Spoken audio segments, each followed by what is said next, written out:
ஆண்டவர் எப்படி மோசேயை தெரிந்து கொண்டாரோ, மோசேக்கு அவருடைய மாமனார் வந்து பார்க்குறார். மோசையை பார்க்க வந்தார், மகளை பார்க்க வந்த நேரத்தை பார்த்தா மோசே காலையிலேருந்து சாயங்காலம் வரைக்கும் வர்றவங்களெல்லாம் அவர் வந்து நியாயம் விசாரிச்சுட்டு உட்காந்துட்டு ஆலோசனை கொடுக்குறாரு. அப்போ எத்ரோ மோசேயினுடைய மாமனார் அவருக்கு ஒரு ஆலோசனையை சொல்லுகிறார். அது நமக்கு யாத்திராகமம் 18ஆம் அதிகாரம் 21ஆம் வசனத்திற்கு என்ன சொல்கிறாருன்னா, ஜனங்கள் எல்லாருக்குள்ளும் தேவனுக்கு பயந்தவர்களும் உண்மையுள்ளவர்களும் பொருளாசை வெறுக்கிறவர்களுமான திறமையுள்ள மனிதரை தெரிந்து கொண்டு அவர்களை 1000 பேருக்கு அதிபதிகளாகவும் 100 பேருக்கு அதிபதிகளாகவும் 50 பேருக்கு அதிபதிகளாகவும் 10 பேருக்கு அதிபதி. அப்போ லீடர்ஷிப் எப்படி நம்ம வைக்கணும்? 10 பேருக்கு ஒரு லீடர், 50 பேருக்கு ஒரு லீடர், 100 பேருக்கு ஒரு லீடர், 1000 பேருக்கு ஒரு லீடர். இதுதான் வந்து மோசேயின் காலத்தில் ஆண்டவர் எத்ரோ மூலமாக சொல்கிறார், ஆலோசனை கொடுக்குறார். அப்படி நீ செஞ்சனா உன்னையும் உன்னை என்ன பற்றிக்குவ, காப்பாற்றி கொள்வா, இல்லைன்னா சீக்கிரம் நீ செத்து போயிடுவ. அப்போது வேலைகளை பகிர்ந்தளித்தல், ஒர்க் டிஸ்ட்ரிபியூஷன், வேலைகள் என்ன பண்ணுறது? பகிர்ந்தளித்தல். சபைக்குள்ளே, சபை என்கிற அந்த நிறுவனத்திற்குள்ளே ஆண்டவர் வேலைகளை பகிர்ந்தளிக்கணும் அப்படின்னு நினைக்கிறார். அதுதான் ஆண்டவருடைய திட்டம். இன்னொரு வசனத்தை உங்களுக்கு நான் வாசிக்கிறேன். எண்ணாகமம் 1 அதிகாரம் 50வது வசனம். எண்ணாகமம் 1:50. லேவியரை சாட்சியின் வாசஸ்தலத்திற்கும் அதனுடைய சகல பணிமூட்டுகளுக்கும் அதில் உள்ள சமஸ்த பொருட்களுக்கும் விசாரிப்புக்காரராக ஏற்படுத்து. அவர்கள் வாசஸ்தலத்தையும் அதன் சகல பணிமூட்டுகளையும் சுமப்பார்களாக. அதனிடத்தில் ஊழியம் செய்து வாசஸ்தலத்தை சுற்றிலும் பாளையம் இறங்க கடவர்கள். இந்த லேவி கோத்திர மக்களுக்கு ஆண்டவர் சொல்றார், இந்த ஆசரிப்பு கூடாரத்தினுடைய எல்லா வேலையும் நீங்கள் தான் செய்யணும். யார் யார் எந்தெந்த வேலையை செய்யணும் விவரமாக சொல்கிறார். ஆனால் நீங்கள் செய்யணும்னு என்ன பண்ண சொல்கிறார்? மோசையை பார்த்து அவர்களை விசாரிப்புக்காரராக ஏற்படுத்து. இந்த வேலையெல்லாம் கரெக்டாக செய்கிறதுக்கு அவங்கள நியமனம் செய் அப்படின்னு சொல்லி ஆண்டவர் சொல்லுகிறார். சரியா? இப்போது நம்ம அப்படியே புதிய ஏற்பாட்டுக்குள்ளே வருவோம் என்றால் இது ஒரு மிக முக்கியமான ஒரு விஷயம். இயேசு கிறிஸ்து அப்படி தான் செஞ்சார். மார்க்கு 3ஆம் அதிகாரம் 13ஆம் வசனத்திலிருந்து 19 வரை. அவ்வளோத்தையும் வாசிக்க மாட்டேன், 2 வசனம் தான் வாசிப்பேன். மார்க்கு 3ஆம் அதிகாரம் 13லேருந்து 19 வரை. பின்பு அவர் ஒரு மலையின் மேல் ஏறி தமக்கு சித்தமானவர்களை தம்மிடத்தில் வரவழைத்தார். அவர்கள் அவரிடத்தில் வந்தார்கள். அப்பொழுது அவர் 12 பேரை தெரிந்து கொண்டு அவர்கள் தம்மோடு கூட இருக்கவும் பிரசங்கம் பண்ணும்படியாக தாம் அவர்களை அனுப்பவும் வியாதிகளை குணமாக்கி பிசாசுகளை துரத்தும்படி அவர்கள் அதிகாரம் உடையவர்களாக இருக்கவும் அவர்களை ஏற்படுத்தினார். ஏசப்பாவே இதை செஞ்சார். அவரே சூப்பர் ஸ்டார். அவருக்கு எந்த உதவியும் தேவையில்லை. அவரே போய் எல்லா கிராமத்தையும் சுவிசேஷம் என்ன பண்ணியிருக்கலாம், அறிவிச்சிருக்கலாம். ஆனால் என்ன செஞ்சார்? 12 பேரை தெரிந்து கொண்டு அவர்களுக்கு இந்த வேலையெல்லாம் செய்வதற்காக. எதுக்காக தெரிந்து கொள்றாரு? எதுக்கு நியமனம் பண்ணுறாரு? இயேசுவோடு கூட இருக்கணும். ஏசப்பா அவர்களை என்ன செய்வார்? சுவிசேஷம், நற்செய்தி அறிவிப்பதற்கு அனுப்பிச்சு விடுவார். அப்படி அவர்களுக்கு சில வேலைகளை இயேசு அவர்களுக்கு கொடுத்தார் என்று நாம் படிக்கிறோம்.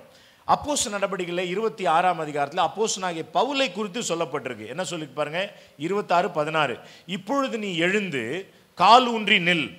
நீ கண்டவைகளையும் நான் உனக்கு தரிசனமாக காண்பிக்க போகிறவைகளையும் குறித்து உன்னை ஊழியக்காரனாகவும் சாட்சியாகவும் ஏற்படுத்துகிறதற்காக உனக்கு தரிசனமானேன். ஆண்டவர் பவுலை பார்த்து சொல்றாரு, உன்னை என்னம்மா பார்த்து போறேன்? ஊழியக்காரன், அப்புறம் சாட்சி. அப்போ இந்த ஊழியத்திற்குன்னு ஒப்பு கொடுக்குறவங்க, இது ஒரு மிக முக்கியமான விஷயம். பயபக்தியோடு நாம் செய்ய வேண்டிய ஒரு காரியம். இதெல்லாம் இந்த கடவுளுடைய வேலை, ஆண்டவருடைய வேலை. தீத்து 1ஆம் அதிகாரத்தில் 5ஆம் வசனம். தீத்து 1:5. இந்த வசனங்கள்லாம் எதுக்கு கொடுக்குறேன் அப்படின்னா, நம்ம செய்ய போது வேதத்தினுடைய அடிப்படையில், வேதத்தினுடைய அஸ்திபாரத்தில் தான் நம்ம இதை செய்கிறோம். ஏதோ பாஸ்டர் நினைச்சாரு உங்களெல்லாம் இப்போ ஊழியக்காரங்களாக மாட்டோம், அப்படிலாம் கிடையாது. ஆண்டுடைய வசனம் அப்படி சொல்லுது. தீத்து 1:5 பாருங்க. நீ குறைவுள்ளவா இருக்கிறவைகளை ஒழுங்குபடுத்தும்படிக்கும் நான் உனக்கு கட்டளையிட்டபடியே பட்டணங்கள் தோறும் மூப்பரை ஏற்படுத்தும்படிக்கும் உன்னை கிரேத்தா தீவிலே விட்டு வந்தேன். அப்போஸ்தலனாகிய பவுல் எல்லா வேலையும் செஞ்சுட்டு வரல. அவர் என்ன பண்ணாரு? சிலரை அங்கு வைத்து தீத்து சொல்றாரு, நீ ஒவ்வொரு பட்டணத்திலும் என்ன பண்ணணும்பா? மூப்பர்களை, தலைவர்களை, ஊழியக்காரர்களை நியமனம் செய். அப்பதான் அந்த வேலை கண்டினியூஸாக என்ன பண்ணும், நடக்கும் என்று அவர் சொல்லுகிறார். அதே போல 1 பேதுரு 5ஆம் அதிகாரம் 1-4 வசனங்கள் ரொம்ப அற்புதமான வசனங்கள். இந்த வசனம் நல்லா கவனமாக கேளுங்க. பிரதிஷ்டை பண்ணப்பட போகிற ஊழியக்காரர்களுக்கு விசேஷமாக கேளுங்க. 1 பேதுரு 5:1-4. உங்களில் உள்ள மூப்பருக்கு உடன் மூப்பனும் கிறிஸ்துவின் பாடுகளுக்கு சாட்சியும் இனி வெளிப்படும் மகிமைக்கு பங்காளியுமாய் இருக்கிற நான் புத்தி சொல்லுகிறது என்னவென்றால், ஊழியக்காரங்களுக்கு புத்தி சொல்றார். என்ன புத்தி சொல்றாரு? உங்களிடத்தில் உள்ள தேவனுடைய மந்தையை நீங்கள் மேய்த்து கட்டாயமாய் அல்ல மனப்பூர்வமாயும், அவலட்சணமான ஆதாயத்திற்காக அல்ல உற்சாக மனதோடும், சுதந்திரத்தை இருமாப்பாய் ஆளுகிறவர்களாக அல்ல மந்தைக்கு மாதிரிகளாகவும் கண்காணிப்பு செய்யுங்கள். அப்படி செய்தால் பிரதான மேய்ப்பர் வெளிப்படும் போது மகிமையுள்ள வாடாத கிரீடத்தை பெறுவி. என்ன பிரயோஜனம் இவ்வளோ கஷ்டப்பட்டு அப்படின்னு நம்ம நினைக்கக்கூடாது. ஏன்? அந்த மேய்ப்பர் வருவார். நீங்கள் இங்கே சொல்லப்பட்டிருக்கிற விதத்தில் எப்படி கட்டாயமாய் செய்யக்கூடாது, வலுக்கட்டாயமாக செஞ்சுதானே ஆகணும், நான் அப்படி செய்யக்கூடாது. மனப்பூர்வமாய் செய்யணும். மனப்பூர்வமாக செஞ்சீங்கன்னா எவ்வளவு கஷ்டமான ஒரு காரியமாக இருந்தாலும் அது லகுவாய் மாறிடும். ஏன்னா நம்முடைய மனம் தான் எல்லாத்துக்குமே காரணம். மனம் என்ன செய்யும்? நம்மளை வீக் ஆக்கிடும், மனம் நம்மளை ஸ்ட்ராங் ஆக்கிடும். உங்கள் மனம் சரியாக இருந்துச்சுன்னா உங்களுடைய செயல்களும் சரியா. மனப்பூர்வமாய் செய்ய வேண்டுமா. அப்புறம் அவலட்சணமான என்ன கிடைக்கும் அப்படின்னு இருக்கக்கூடாது. என்ன கிடைக்கும்? எனக்கு நல்ல பேர் புகழ், எல்லாரும் என்னை பாஸ்ட் சொல்லுவாங்க, ஊழியக்காரங்க செய்வாங்க. அதெல்லாம் அவங்க செய்வாங்களோ செய்யலையோ, நம்ம எந்த ஆதாயத்துக்காகவும் ஊழியத்தை செய்யக்கூடாது. எப்படி செய்யணுமா? உற்சாக மனதோடு. சொல்லுங்க பார்க்கலாம், உற்சாக மனதோடு. அப்புறம் மூணாவது, சுதந்திரத்தை இருமாப்பாய் ஆளுகிறோம். ஏன்? நான் பாஸ்டர் சொல்லிட்டாரு, நான் சொல்கிறபடி தான் நீ கேட்கணும், எனக்கு ஃபுல் அத்தாரிட்டி இருக்குது, ஃபுல் அதிகாரம் இருக்குது, அப்படி சொல்லக்கூடாது. என்ன பண்ணுமா? மந்தைக்கு மாதிரி, எக்ஸாம்பிளாக இருக்கணும். நம்ம செஞ்சு காட்டணும். இதுவரை என்னுடைய சபையில் ஒவ்வொரு வாரமும், நான் இல்லாத வாரம் தவிர்த்து ஒவ்வொரு வாரமும் நான் தான் என் சபை மக்களுக்கு சமையல் பண்ணி போடுவேன். ஏன்னா எனக்கு சமைப்பது எனக்கு ரொம்ப பிடிக்கும். பாஸ்டர் இவ்வளோ கஷ்டப்படுறாரே அப்படி கிடையாது, எனக்கு ரொம்ப பிடிக்கும் சமையல் கட்டுரும். ஏன்னா எங்கள் அம்மா, எங்கள் பாட்டி, எங்கள் சித்தி எல்லாம் பார்த்துருப்பீங்க நீங்கள், சமையலில் எல்லாம் பெரிய வீராங்கனைகள். அது எப்படியோ வந்துருச்சு உள்ள.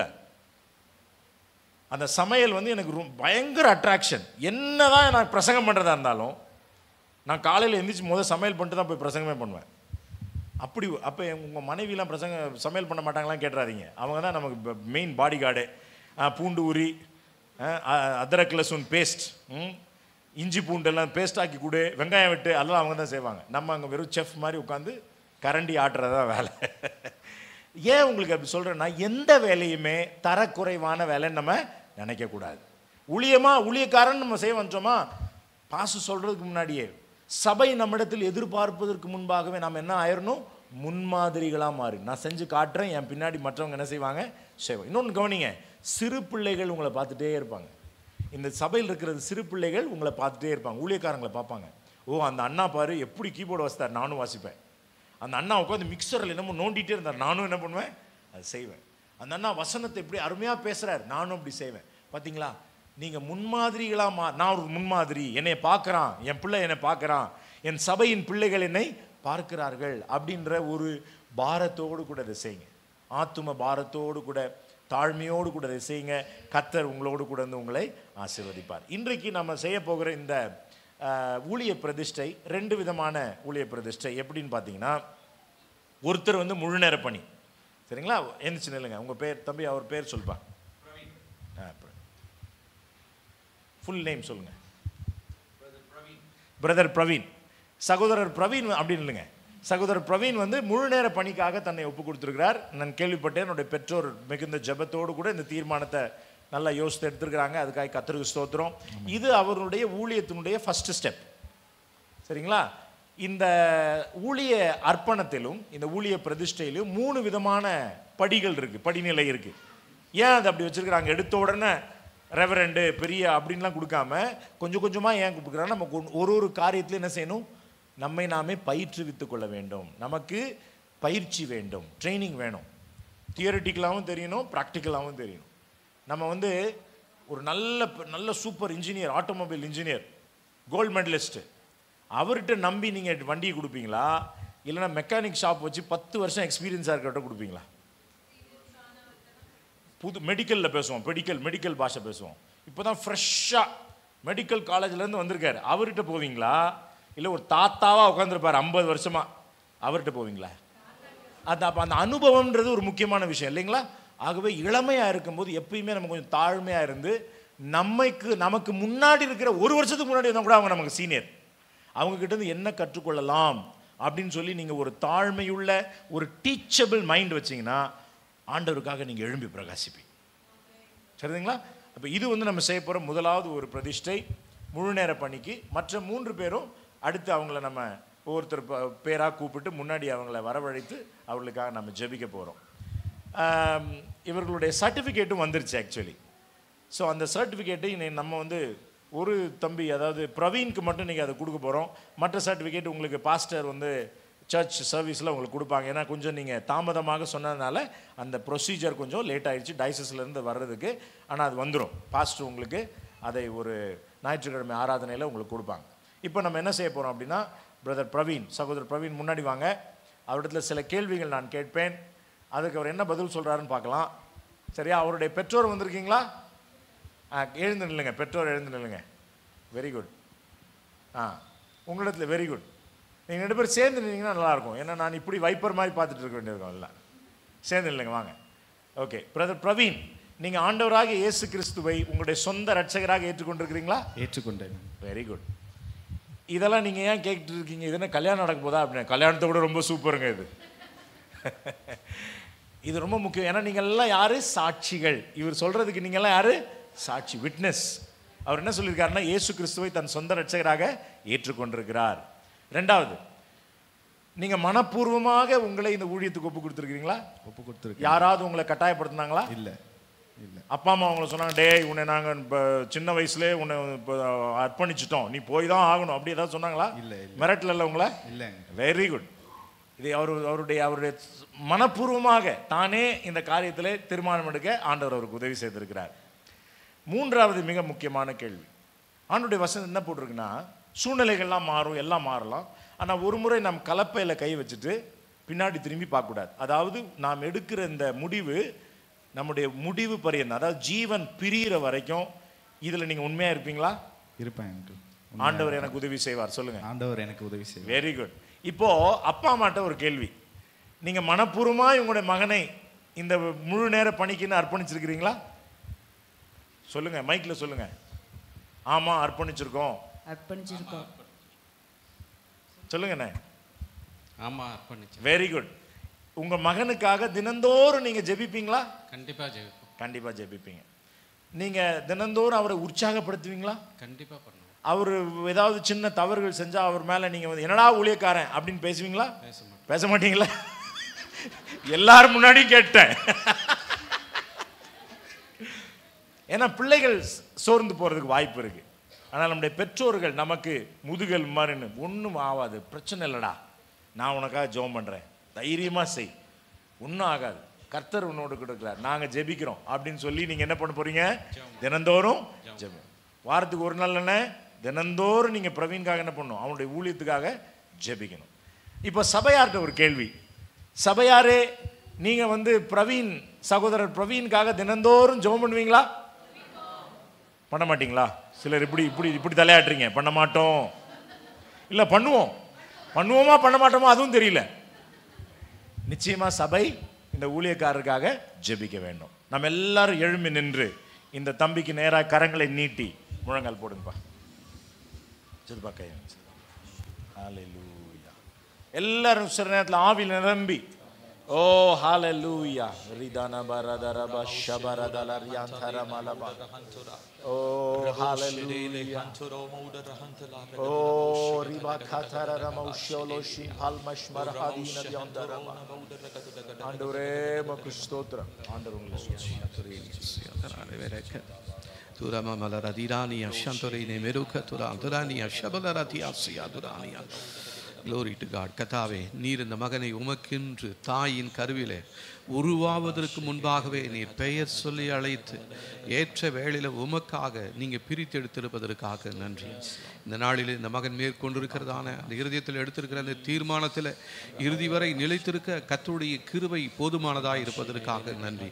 எத்தனை இடர்கள் போராட்டங்கள் வந்தாலும் எதிர்ப்புகள் வந்தாலும் அவைகளுக்கு மத்தியில் உமக்காக ஜீவனுள்ள சாட்சியாய் நின்று ஆண்டவரே தன்னுடைய ஊழிய பாதையில் உமக்கென்று ஓடி இந்த ஊழியத்தை நிறைவேற்ற கர்த்தர் உதவி செய்வீராக. இறுதி வரையிலும் கர்த்தருடைய ஆவியானவர் கூட இருந்து வழி நடத்தும்படியாக சொல்லி செபிக்கிறோம். இந்த மகன் மூலமாய் ஊழியத்தில் நீங்கள் செய்ய போகிறதான பெரிதான காரியங்களுக்காக நன்றி. நீங்கள் கொடுக்கிறதான விடுதலைக்காக நன்றி ஆண்டவரே. சிறைப்பட்டவர்களை விடுதலையாக்கும்படியாக நீர் இந்த மகனை தெரிந்து கொண்டிருப்பதற்காக நன்றி. அடிமைத்தனத்தின் வாழ்க்கையிலிருந்து நிறைய பேரை விடுதலை பண்ணும்படி அந்த மகனை தெரிந்து கொண்டிருப்பதற்காக நன்றி ஆண்டவரே. ஓ ரபல் அரதீனா நசத்துரைனை மெருகத்துலாந்தரோ திரீனி மௌஷபல ரதியாசியா. அதிசயங்களை செய்யுங்க பரிசுத்த ஆவியானவரே.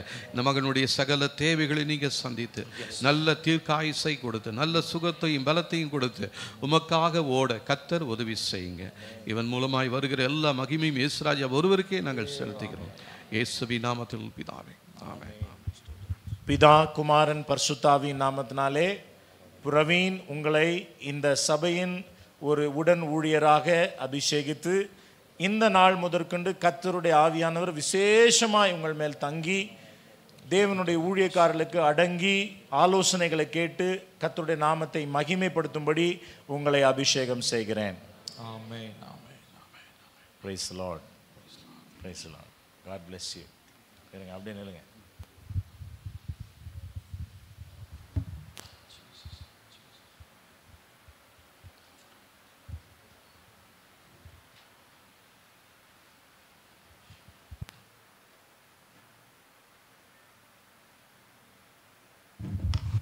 செஃபிடைசஸின் மூலமாக, செஃபிடைசஸ் என்பது தேவனாலே உருவாக்கப்பட்ட ஒரு இண்டிபெண்டன்ட் டைசஸ். அதில் கிட்டத்தட்ட 15,000க்கும் மேற்பட்ட ஊழியக்காரர்கள் இருக்கிறாங்க. நம்முடைய பாஸ்டர்ஸ் 2 பேருமே கடந்த நாட்களில் அவர்கள் செஃபிடைசஸினுடைய இந்த அபிஷேகத்தை பெற்று அவர்கள் இந்த ஊழியத்தை இன்னும் நம்முடைய அரசாங்க சட்டத்துக்கு உட்பட்டு செயல்படுவதற்காக தங்களை ஒப்பு கொடுத்துருக்குறாங்க. மிகவும் அருமையான ஒரு ஸ்லாக்கியம்.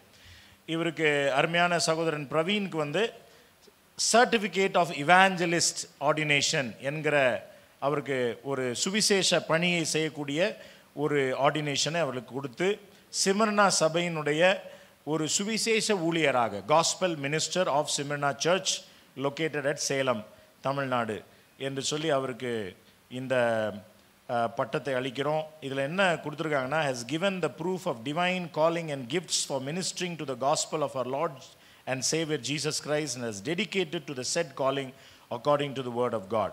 ஆண்டுடைய வசனத்தின்படி அவர் தன்னுடைய அழைப்பையும் தேவன் அவர்களுக்கு கொடுத்துருக்கிற அவர்களுடைய கிருபைகள், தாளந்துகளை, வரங்களை அவங்க பாஸ்டர்ஸ் என்ன பண்ணிருக்காங்க, என்டோஸ் பண்ணியிருக்கிறாங்க. அவர் அப்ளிகேஷன் போட்டு அதை வந்து டயசஸில் ஏற்றுக்கொண்டு ரெக்கமெண்டேஷன் கொடுத்து அதற்கு பின்பாக தான் இந்த அவருக்கு இந்த பிரதிஷ்டைக்கு அவங்களை தகுதிப்படுத்தியிருக்கிறாங்க.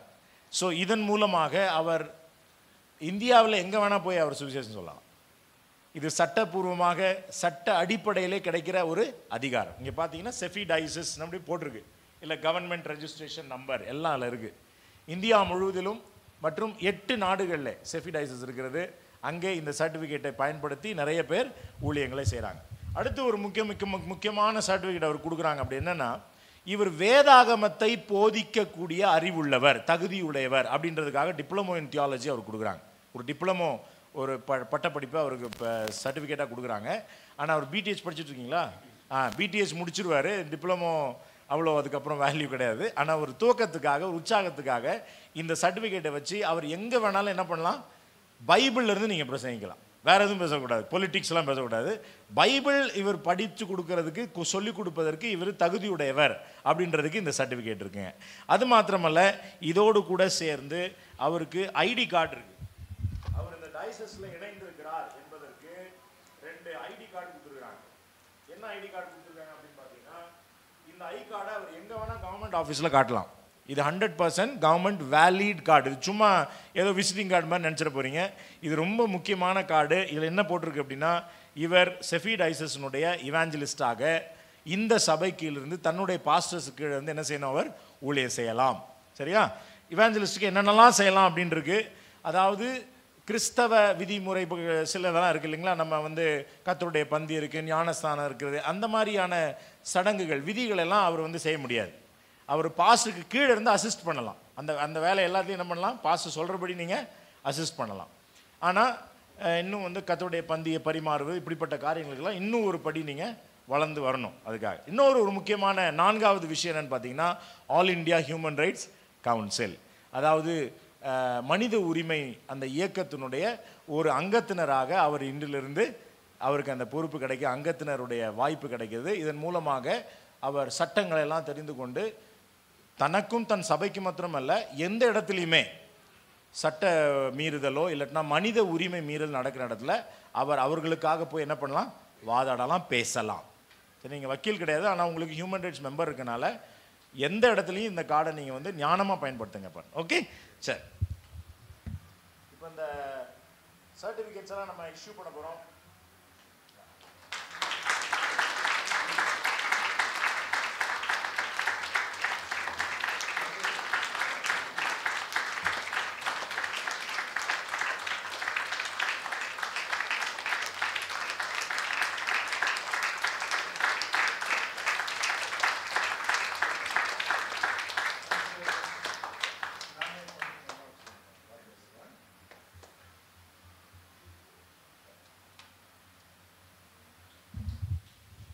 அடுத்து நாம் இருக்கிற 3 பேரையும் ஒவ்வொருவராக நம்ம மேலே கூப்பிடலாம். தம்பி பிரதர் ராஜா,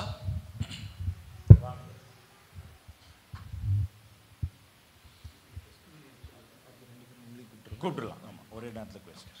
பிரதர் அருண், பிரதர் அசோக். உங்களிடத்தில் சில கேள்விகள் கேட்க விரும்புகிறேன். அதுக்கு நீங்கள் என்ன பதில் சொல்கிறீங்கன்றதை எல்லாரும் கேட்கட்டும். ஓகே, நீங்கள் ஆண்டவராக இயேசு கிறிஸ்துவை உங்களுடைய சொந்த ரட்சகராக ஏற்றுக்கொண்டிருக்கிறீங்களா? Very good. எல்லாரும் கேட்டிங்களாப்பா? ஓகே. இந்த ஊழியத்தை செய்யக்கூடிய ஒரு வாஞ்சையும் பாரத்தையும் ஆண்டவர் உங்களுக்கு கொடுத்துருக்கிறாரா? கொடுத்துருக்கிறார். Very good. யாருடைய கட்டாயத்தின் பேரில் நீங்கள் இந்த ஊழியத்துக்கு வரல, மனமுவர்ந்து நீங்கள் வந்திருக்கிறீங்க உங்கள் சுய விருப்பத்தின்படி. ஓகேவா? சரி, எல்லாரும் கேட்டிங்களா? உங்கள் சுய விருப்பத்தின்படி வந்திருக்காங்க. Very good.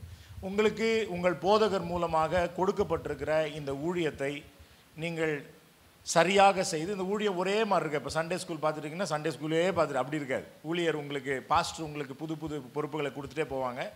அப்புறம் பாஸ்டர் சொன்னாங்க ஹவுஸ் விசிட்டிங், இப்படிப்பட்ட காரியங்கள்லாம் உங்களை அவங்க உற்சாகப்படுத்துவாங்க. உங்கள் போதகர்களுடைய ஆலோசனை கேட்டு அவர்களுடைய வார்த்தையின்படி கீழ்ப்படிந்து இந்த ஊழியத்தில் நிலைத்திருப்பீங்களா? நீங்கள் மரண பரியந்தும் ஊழியத்தில் உண்மையாக இருப்பீங்களா? அதாவது வேலையை விட்டுட்டு ஓடி வந்துருக்குன்னு சொல்லலை. என்னைக்கு கர்த்தர் உங்களை அழைச்சாரோ அன்னைக்கு அதை செய்யலாம். ஆனால் நீங்கள் கடைசி வரைக்கும் இந்த ஊழியத்தில் நம்ம என்ன பண்ணணும்? உண்மையாக, அழைப்பில் உண்மையாக. ஏன்னா அழைக்கிறவர் ஆண்டவர். நம்முடைய போதகர்களெல்லாம் ஆண்டவர் பயன்படுத்துவார், ஆனால் அழைக்கிறவர் ஆண்டவர். அவருக்கு தான் நம்ம கணக்கு கொடுக்கணும். ஆண்டவரே நான் இவ்வளோ நாள் இதை செஞ்சேன்னு சொல்லி அவருக்கு தான் போய் கணக்கு கொடுக்கணும். அப்போ நீங்கள் மரண பரியந்தும் உண்மையாக இருப்பீங்களா?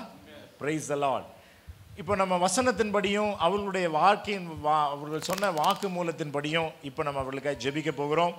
முழங்கால் படியிடுங்க. உங்களுக்காக நாங்கள் ஜெபிக்க போகிறோம். சபையார் எல்லாரும் நம்ம இருதயத்தின் ஆழத்திலிருந்து அவங்களை ஆசீர்வதித்து ஜெபலாம். ஆண்டவரே அவங்களை நீங்கள் ஆசீர்வதிங்க, பலப்படுத்துங்க, ஞானம் கொடுங்க, பாதுகாப்பை கொடுங்க.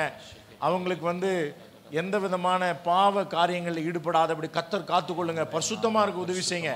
எல்லாரும் ஜெபிங்க. பில்லி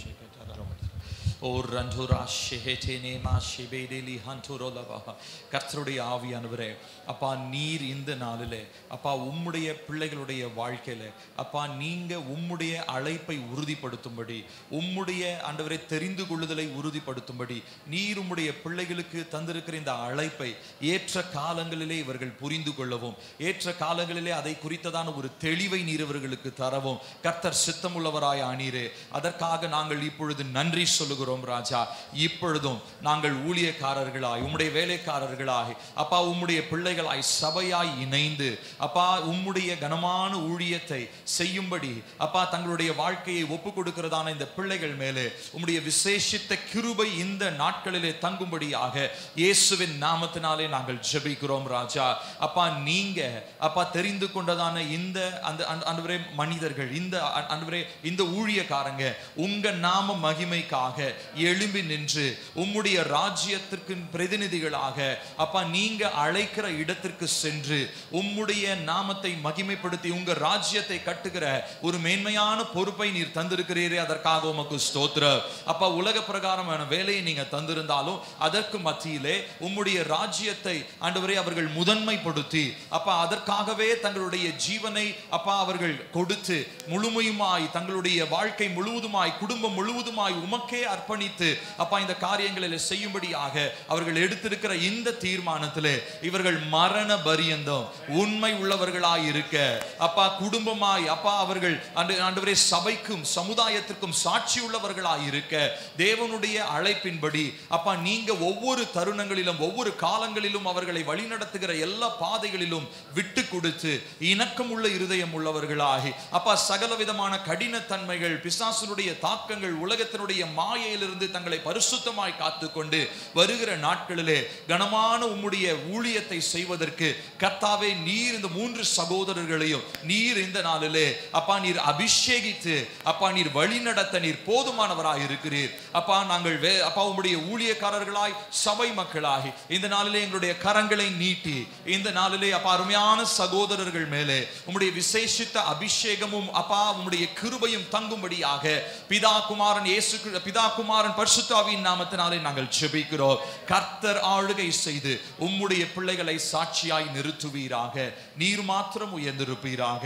கனப்படுத்தும், பரிசுத்தப்படுத்தும், வருகைக்காக ஆயத்தப்படுத்தும் இயேசுவின் நாமத்தில் பிதாவே. பிதா குமாரன் பரிசுத்தாவின் நாமத்தினாலே உங்களுக்கு இந்த சுவிசேஷ பணியை செய்வதற்குரிய அதிகாரத்தை செஃபி டைசஸ் மூலமாக கொடுக்குறோம். கர்த்தர் உங்களோடு கூட இருந்து உங்களை ஆசீர்வதிப்பார். Price the Lord. God bless you. பிதா குமாரன் பரிசுத்தாவின் நாமத்தினாலே உங்களுக்கு இந்த சுவிசேஷ பணியை செய்வதற்கு செஃபி டைசஸ் மூலமாக இந்த அதிகாரத்தை உங்களுக்கு கொடுக்குறோம். கர்த்தர் உங்களோடு இருந்து உங்களை ஆசீர்வதிப்பாராக. Price the Lord. பிதா குமாரன் பரிசுத்தாவின் நாமத்தினாலே உங்களுக்கு இந்த சுவிசேஷ பணியை செய்வதற்கு செஃபி டைசஸ் மூலமாக இந்த அதிகாரத்தை கொடுக்கிறோம். கர்த்தர் உங்களோடு இருந்து உங்களை ஆசீர்வதிப்பாராக. ஆமென். Praise the Lord. இவங்களுக்காக என்ன பண்ண போறீங்க? தினந்தோறும் ஜெபிக்க போறேன். இவருடைய குடும்பத்தார் அதான் கூப்பிட்டுருப்பா. இவருடைய மனைவிகள் தயவாய் நீங்க மேலே வாங்க. சித்தாவும் வாங்க. சுதா சித்தாவும் கேத்ரின், சுஜாதா, அம்மு. சித்தா அவங்க ஃபேமிலி நீங்க கூட சேர்ந்து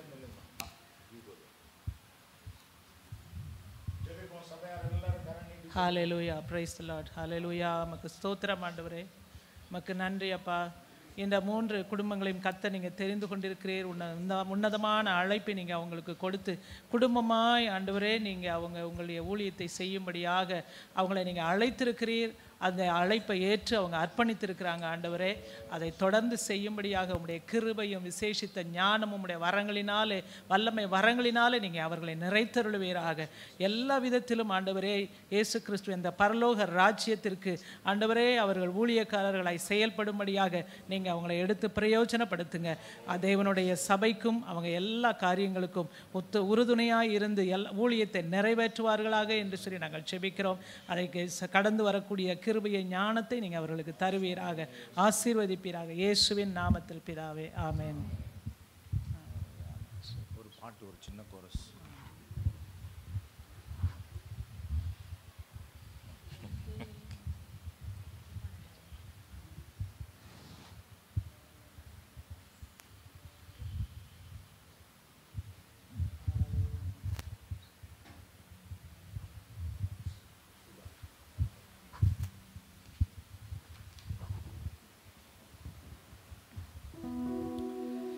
எஜமானனே எஜமானனே உம் சேவைக்காய் என்னை அழைத்தீ. எஜமானனே எஜமானனே உம் சேவைக்காய் என்னை அழைத்தீ. அழியும் என் கைகளை கொண்டு அழியாவும் ராஜ்யம் கட்ட பைத்தியமான என்னை தெரிந்தெடுத்தீ. அழியும் என் உதடுகள் கொண்டு அழியாவும் வார்த்தையை சொல்ல எத்தனாய் வாழ்ந்த என்னை தெரிந்தெடுத்தீ. ஆராதிப்பே அதை எண்ணியே வாழ்நாளெல்லாம் உமை மட்டுமே ஆராதிப்பே,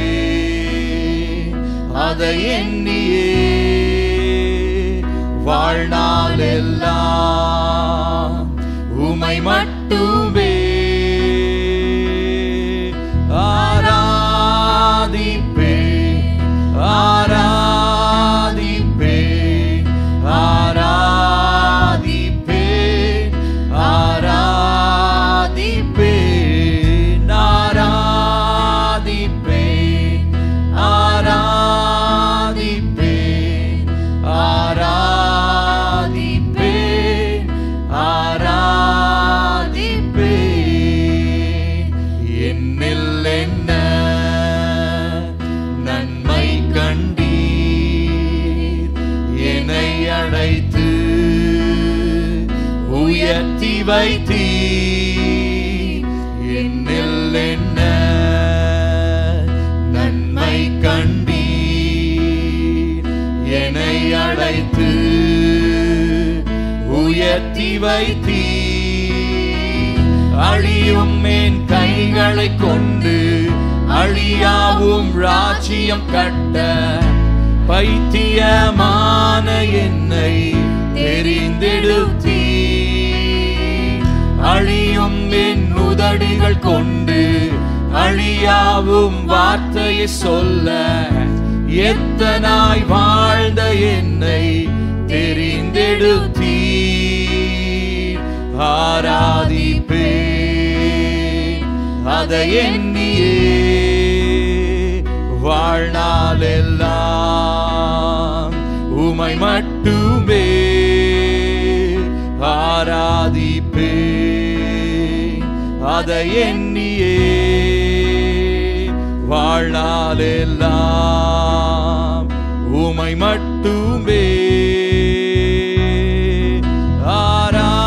ஆராதிப்பேன், ஆராதிப்பேன்,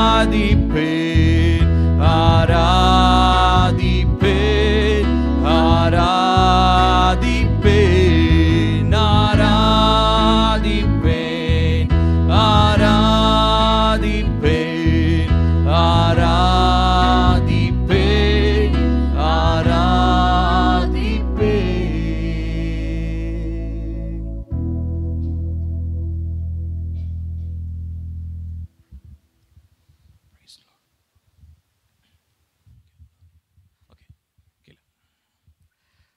நன்றி. உட்கார்வோம். கர்த்தர் நல்லவர். ஹல்லேலூயா, ஆமென். இந்த நாளிலே ஒரு தீர்மானம் எடுங்கள். இவர்களுக்காக நீங்கள் தொடர்ந்து ஜெபிப்பீர்கள் என்று சொல்லி சகோதரர் பிரவீன் அவங்க முழு நேரமாக ஊழியத்திற்கு அவர்கள் அர்ப்பணித்திருக்கிறாங்க. அவங்களுடைய காரியங்கள் எல்லாவற்றிலும் கர்த்தர் பெரிய காரியங்களை செய்வார் என்று சொல்லி நாம் ஜெபிக்க வேண்டும். இப்பொழுதும் அவங்க ஒரு 2 நிமிஷம் சின்ன சின்ன சாட்சிகளாக அவர்கள் பேசுவாங்க. நேற்று தினத்திலே சொல்லிட்டு இருந்தாங்க, எல்லாரும் முன்னாடி நின்று பேசுறது எப்படி, அது கொஞ்சம் பதட்டமாக இருக்குமே அப்படின்லாம் சொல்லி. ஆனாலும் எனக்கு நன்றாக ஞாபகம் இருக்கிறது, நான் முதல் முறையாக இந்த மேடையில் நின்று தேவனுடைய வார்த்தையை நான் பேசும்போது எனக்கும் கடினமாக இருந்தது. ஆனால் ஆண்டுகள் ஆக ஆக கர்த்தர் என்னை பலப்படுத்தி இருக்கிறார். கர்த்தர் அந்த பழக்கத்தை கொடுத்திருக்கிறாரு. ஆகையினாலே அது எப்பயுமே எடுத்த உடனே எல்லாருக்கும் சரளமாக வார்த்தைகள் மேடையில் நின்று பேசுவது வராது. ஆகையினாலே அவர்களுக்கு அந்த தேவையான நேரத்திலே தேவையான வார்த்தைகளை தரும்படி நீங்களும் ஜெபத்தோடு கூட அவர்களுக்காக உங்கள் தனிப்பட்ட ஜெபங்களிலும் குடும்ப ஜெபங்களிலும் நீங்கள் நினைத்து கொள்ளுங்கள். அதே போல போதகர் ஐயா சொன்னது போல நாங்கள் ஒருவேளை வர முடியாத, நாங்கள் வேறு இடங்களுக்கு போகும்போது அவர்கள் உங்களுடைய வீடுகளுக்கு வரும்பொழுது எங்களுக்கு என்ன கனத்தையும் மரியாதையும் ஊழியக்காரர்களாக எங்களுக்கு தருகிறீர்களோ அதே கனத்தையும் மரியாதையும் நீங்கள் அவங்களுக்கு அவங்க மனைவிகளோடு வருவாங்க. சகோதரர் பிரவீனுக்கும் அவருக்கு திருமணமாய் அவர் மனைவியோடு வருவார் ஏற்ற காலங்களிலே. அது வரைக்கும் அவர் எங்களோடு வருவார். ஆகையினாலே திருமணமான மற்ற சகோதரர்கள் தங்கள் மனைவிகளோடு வந்து உங்களுடைய வீடுகளிலே ஜெபிக்கும் பொழுது நீங்கள் அவங்களுக்கு அந்த கனத்தையும் அந்த மரியாதையும் கொடுங்க. அவங்களோடு கூட நீங்கள் ஜெபத்திற்காக எங்களோட நீங்கள் என்ன பகிர்ந்து கொள்றீங்களோ அதே போல நீங்க அவர்களுக்கும் நீங்கள் பகிர்ந்து கொள்ளலாம். கர்த்தர் நிச்சயமாக அந்த அவர்களுடைய ஊழியத்தை ஏற்ற காலங்களிலே அவர்கள் ஒருவேளை தேவனுக்கு சித்தமானால் முழு நேர ஊழியத்திற்கு அவங்க ஏற்ற காலங்களிலே தேவனுடைய காலங்களிலே அதை வருவாங்க. எனக்கு நன்றாக ஞாபகம் இருக்கிறது. நான் என்னுடைய சாட்சியிலேருந்து நான் ஆரம்பிக்கிறேன், அப்புறமா அவங்கள என்னுடைய 2 நிமிஷம் சாட்சியை நான் சொல்லிடுறேன். எனக்கு நன்றாக ஞாபகம் இருக்கிறது, நான் 12th முடித்தோடனே எப்பயுமே நான் 10th ஸ்டாண்டர்ட் லீவ்லேருந்து அண்ணனுடைய ஊருக்கு போவது வழக்கம். ஒவ்வொரு சம்மர் லீவ்லேயும் நாங்கள் போவோம். அதுவும் நான் போன காலகட்டம் அவங்க வீட்டில் கரண்ட்டே கிடையாது, பயங்கரமான வெயில் இருக்கும். ஆனால் ரொம்ப நான் யோசிப்பேன், நமக்கு ஒரு 2 வாரம் 3 வாரத்துக்கு இவ்வளோ கஷ்டமாக இருக்கு, இத்தனை வருடங்களாக அவர் இருக்கிறாங்களேன்னு சொல்லி அந்த மிஷினரி அந்த பணியில் அவங்க நிற்பதற்கு கர்த்தர் அவர்களுக்கு கிருபை செய்தார். ஸோ அதில் நான் 12th முடிக்கும் போது அண்ணன் என்கிட்ட சொன்னாங்க, நீ பைபிள் காலேஜ் போ, தேவனுடைய ஊழியக்காரனாக தான் அழைச்சிருக்கிறாரு அப்படின்னு சொல்லி. ஆனாலும் நம்முடைய இருதயம் தான் கேட்காது இல்லைங்களா? நம்முடைய இருதயம் மகா கேடுள்ளதும் திருக்குள்ளதுமாக இருக்கிறதுன்ற மாதிரி, இல்லை நம்ம வேற ஏதாவது செய்வோம் என்று சொல்லி படித்ததுக்கப்புறம் வேலைக்கு போனவங்க எல்லாருக்கும் தெரியும். அந்த தருணத்தில் நான் ஊழியத்துக்கே வரமாட்டேன்னு சொல்லி இதே இடத்துல நின்று ஒரு சில சூழ்நிலைகளினாலே நான் பேச வேண்டியதாக இருந்தது. ஆனாலும் கர்த்தருடைய அழைப்பு என்னை அதாவது அதை நட்ஜ் பண்ணிக்கிட்டே இருந்தது, என்னை உந்தி தள்ளி கொண்டே இருந்தது. ஆகையினாலே என்னால் அந்த அழைப்பை மறுக்க முடியவில்லை. இன்றைக்கு நம்ம பிரசங்கத்தில் கூட பிஷப் ஐயா சொன்னது மாதிரி நம்மளுடைய அந்த தேவன் மேல் இருக்கிறதான அந்த அன்பு நம்மளை என்ன பண்ணுதுங்களா, நம்மை நெருக்கி ஏவுகிறது. பவுல் அப்போஸ்தலர் அழகா சொல்றார் இல்லைங்களா, கிறிஸ்துவின் அன்பு எங்களை நெருக்கி ஏவுகிறது. ஆகையினாலே அந்த உந்துதலினாலே முழு நேர ஊழியத்திற்கு என்னை ஒப்பு கொடுத்தேன். ஆனாலும் அதோடு நிற்கலை. எனக்கு எங்கள் கூட இருந்ததானே எங்கள் உறவுக்காரங்களே என்னைய டிஸ்கரேஜ் பண்ணுற மாதிரி, நீ முழு நேர ஊழியத்துக்கு வந்துட்டுனா உனக்கு எப்படி கல்யாணம் ஆகும், உனக்கு யார் பொண்ணு கொடுப்பா, இப்படிலாம் கேட்டுட்டு இருந்தாங்க.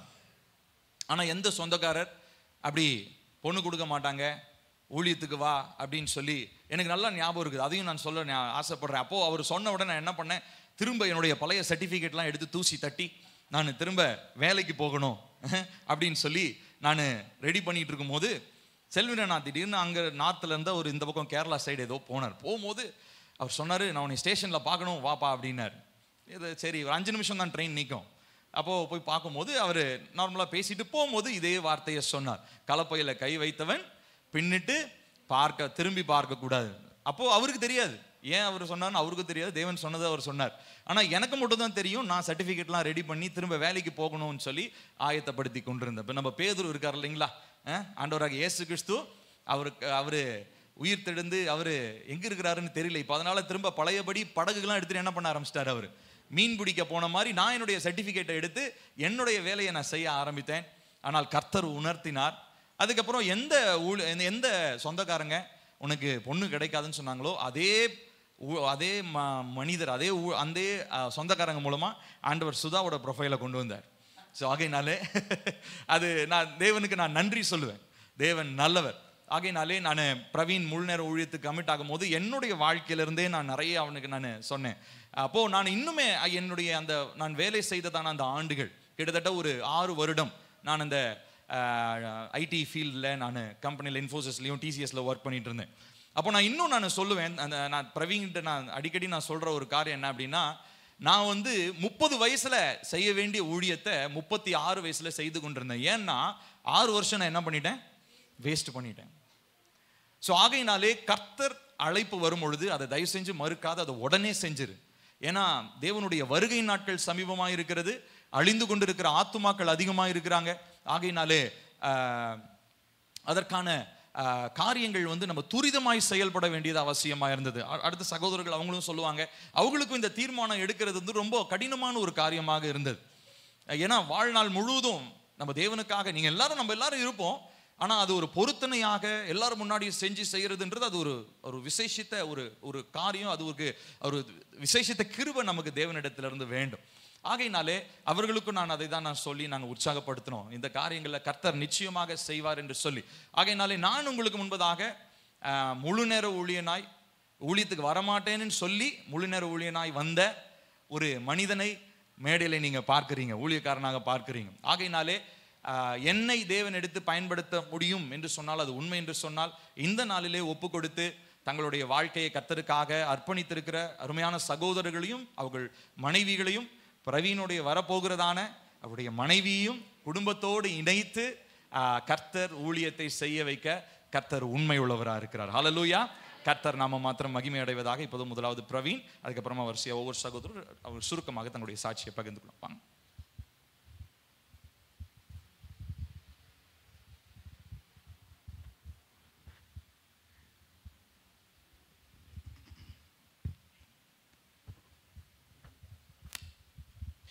Price the Lord. சற்றும் தகுதியிலா என்னை தேவனுடைய கிருபையினால் இங்கே நிற்க வைத்திருக்கிறார். அதற்காக தேவனுக்கு நான் நன்றி செலுத்துகிறேன். இப்பொழுதும் ஒரு சின்ன சாட்சி தான். நான் வந்து எப்படி இந்த ஊழியத்துக்கு வந்தேன், எப்படி நீ வந்து ஃபஸ்ட்டு, ஏன்னா நான் ஃபஸ்ட்டு இந்த ஊழியத்துக்குன்னு வந்த உடனே கேட்ட வார்த்தை, நீ வந்து எப்படி ஊழியத்துக்கு வரலாம் உனக்கு தெரியுமா அப்படின்னு சொல்லி நிறைய பேர் நிறைய விதத்தில் கேட்டாங்க. ஊழியம்னா என்னன்னே தெரியாது, தொண்ணூறு வயசில் வந்துட்டு ஊழியம் பண்ணுறேன் அதை பண்ணுறேன்னு சொல்லிட்டு வந்துட்டான். அந்த மாதிரி நிறைய நெகட்டிவ் வேர்ட்ஸ் நிறையா வந்துச்சு. ஆனாலும் அந்த வேர்டு வந்தாலும் ஏசப்பா என் கூட இருந்தார் அப்படிங்கிற ஒரு விசுவாசம் எனக்குள்ளே இருந்தது.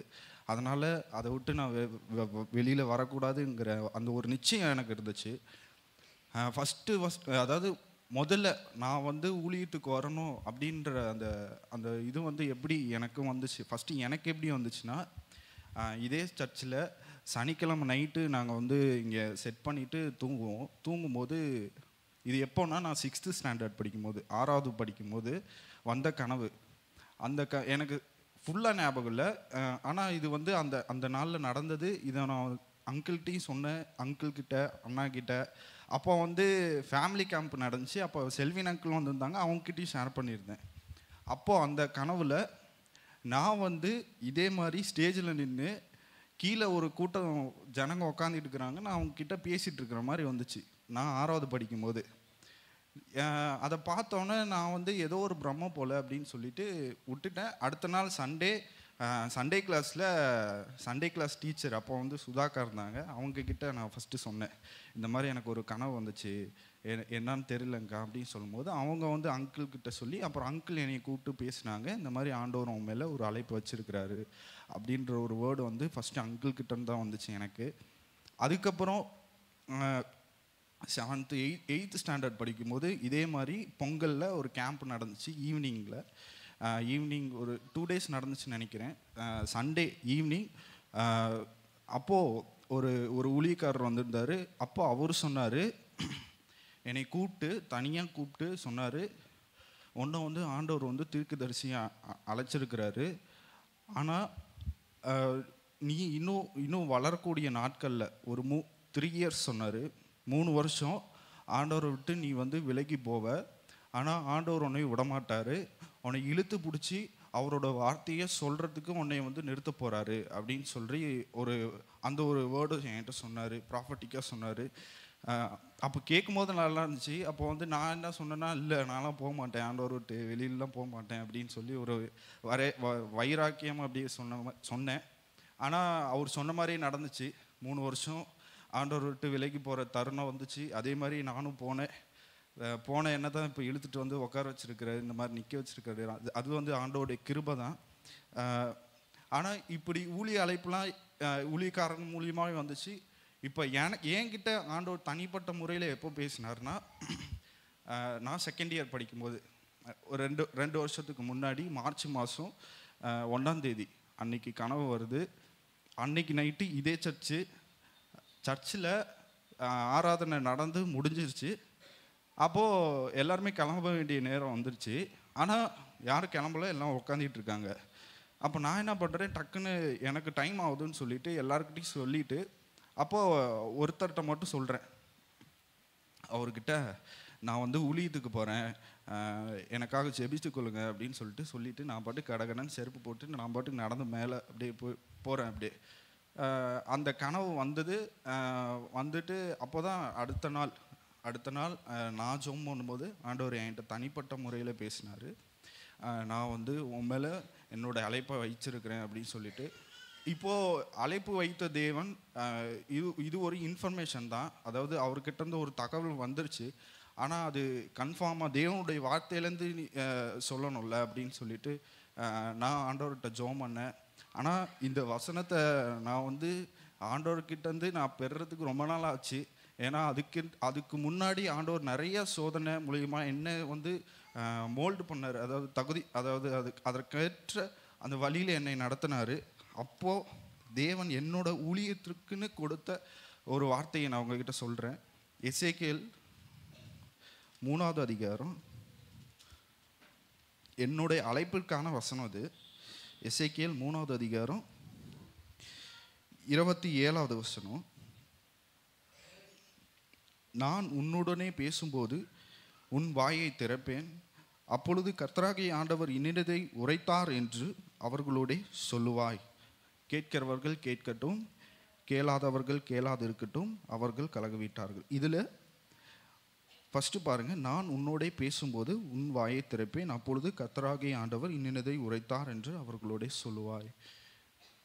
நான் உன்கிட்ட பேசுகிறத நீ அப்படியே மக்கள்கிட்ட போய் சொல்லணும், அதுதான் உன்னோட வேலை அப்படின்ற ஒரு வார்த்தை ஆண்டவர் என்கிட்ட பேசினார். அப்புறம் இந்த கன்ஃபர்மேஷன்லாம் கிடச்சிருச்சு. சரி, ஆண்டவர் ஊழியத்துக்கு தான் அழைச்சிட்டாரு, நம்ம ஊழியத்துக்கு தான் பெருசாக, அதாவது வேலைக்கெலாம் போக மாட்டோம், சரி ஊழியத்துக்கு வந்துடலாம், எல்லாம் முடிவுலாம் இருக்குது. காலேஜ் படிச்சுட்டு இருக்கும்போது காலேஜ் முடித்தேன். காலேஜ் முடித்த இதுலேயே இன்டர்வியூலேயே செலக்ட் ஆகி திடீர்னு வேலை கிடச்சிருச்சு. அப்புறம் வேலை கிடச்ச சந்தோஷத்தில் சர்ச்செல்லாம் வந்து சொன்னேன், இந்த மாதிரி வேலை கிடச்சிருக்குண்ணா, நான் வந்து வேலைக்கு போக போகிறேன் அப்படின்னு சொல்லிட்டு சொன்னேன். அவங்க வந்து கொஞ்சம் யோசித்தாங்க. ஃபஸ்ட்டு வேணான்னு சொன்னாங்க, அப்புறமேட்டு நான் போகிறேன்னு சொல்லவும் சரி நீ போயிட்டு வா, சந்தோஷமாக போயிட்டு வா அப்படின்னு சொல்லி சர்ச்சிலேருந்து அனுப்பி வச்சாங்க. நானும் போனேன், ஜாலியாக போனேன், வேலைக்கு போனேன். ஃபஸ்ட்டு மாதம் நல்லா தான் இருந்துச்சு, ஜாலியாக போனேன்.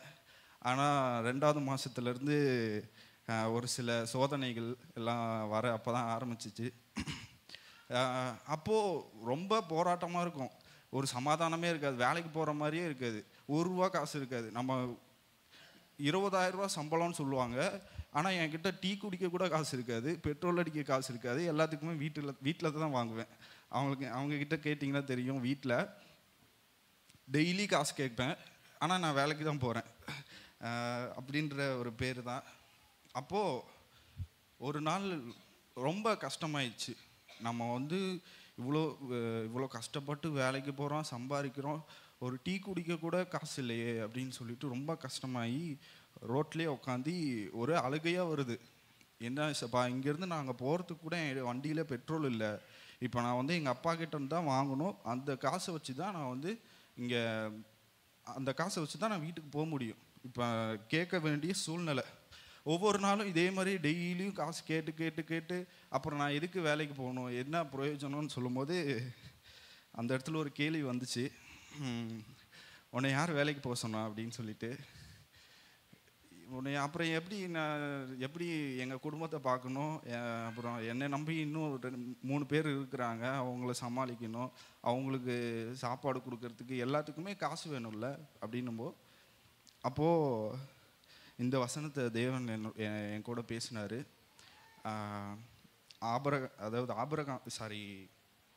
சாராள் கிட்ட ஆண்டவர் பேசியிருப்பார். ஆதியாகமத்தில் 18வது அதிகாரத்தில் 14வது வசனம். அந்த இடத்துல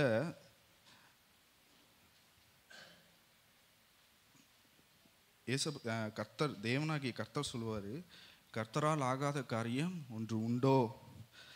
அது வந்து ஆக்சுவலாக அந்த இது வேற. ஆனால் இந்த ஒரு கேள்வி ஆண்டவர் என் முன்னாடி வச்சார், நீ என்னை நம்பி வா, நான் உன்னை நடத்துகிறேன் அப்படின்ற ஒரு வார்த்தை.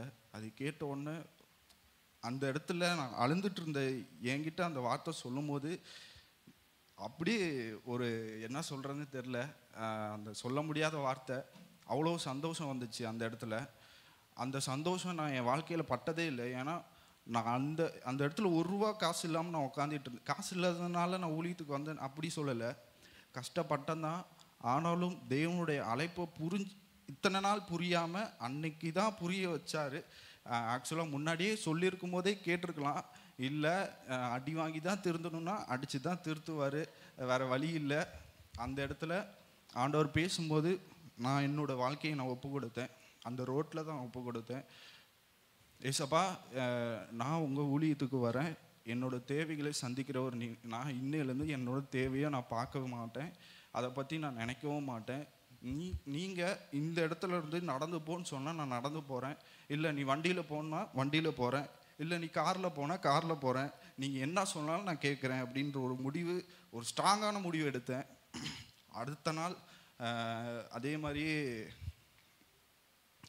இங்கே பில்லியனங்கிட்ட வந்து ஷேர் பண்ணேன், இந்த மாதிரி ஆண்டவர் அழைப்பு வச்சுருக்கிறான்னு சொல்லிட்டு. இன்னொரு ஊழியக்காரர் மூலியமாகவும் பேசினார். அது இதெல்லாம் கன்ஃபார்ம் ஆன வாட்டி இப்போ வந்து வேலையை விடணும். ஃபஸ்ட்டு அந்த வேலையை விடுற ரீசன் தான் ரொம்ப கஷ்டமான சூழ்நிலை. ஏன்னா என்ன பண்ணுறதுன்னு தெரிலன்னு சொல்லிட்டு. ஆனால் ஆண்டவர் என்கிட்ட பேசியிருந்தார், உன் தேவையை சந்திக்கிற தேவன் நான் சொல்லி. அதனால் எங்கள் வீட்லேயே சொல்லாமல் நேராக போய் பேப்பரை போட்டேன், நான் வேலைக்கு வரல, நான் நின்றுக்கிறேன் அப்படின்னு சொல்லிட்டு. வீட்டில் சொல்லலை, ஃபஸ்ட்டு எடுத்தோன்னே வீட்டில் சொல்லலை, அண்ணாவுக்கு மட்டும் தெரியும், வேறு யாருக்குமே சொல்லலை. நான் வந்து வேலையை விட்டுறேன், எனக்கு சமாதானம் இல்லை, நான் நின்றுறேன் அப்படின்னு சொல்லிட்டு. இப்போ வீட்டில் சொல்லணும், வீட்டில் வந்து என்ன சொல்கிறதுனே தெரியல. நான் வேலையை விட்டு நிற்கிறேன்னா இவன் என்ன 3 மாதம் போய்கிட்டு இந்த வேலையை நின்றுக்கிட்டான், அப்புறம் எப்படி இவன் பொழைப்பான், எதோ பேசுவாங்க. அதனால் இப்போதைக்கு சொல்ல வேணான்னு சொல்லிட்டு நிறுத்தி வச்சேன். அந்த இடத்துல கரெக்டாக ஏற்ற மாதிரி ஒரு சூழ்நிலை, கரெக்டாக என்னை மேனேஜர் திட்டினார். அது திட்டினதை வந்து வீட்டில் சொன்னேன், எங்கள் வீட்லேயும் நின்றுக்கோன்ட்டாங்க.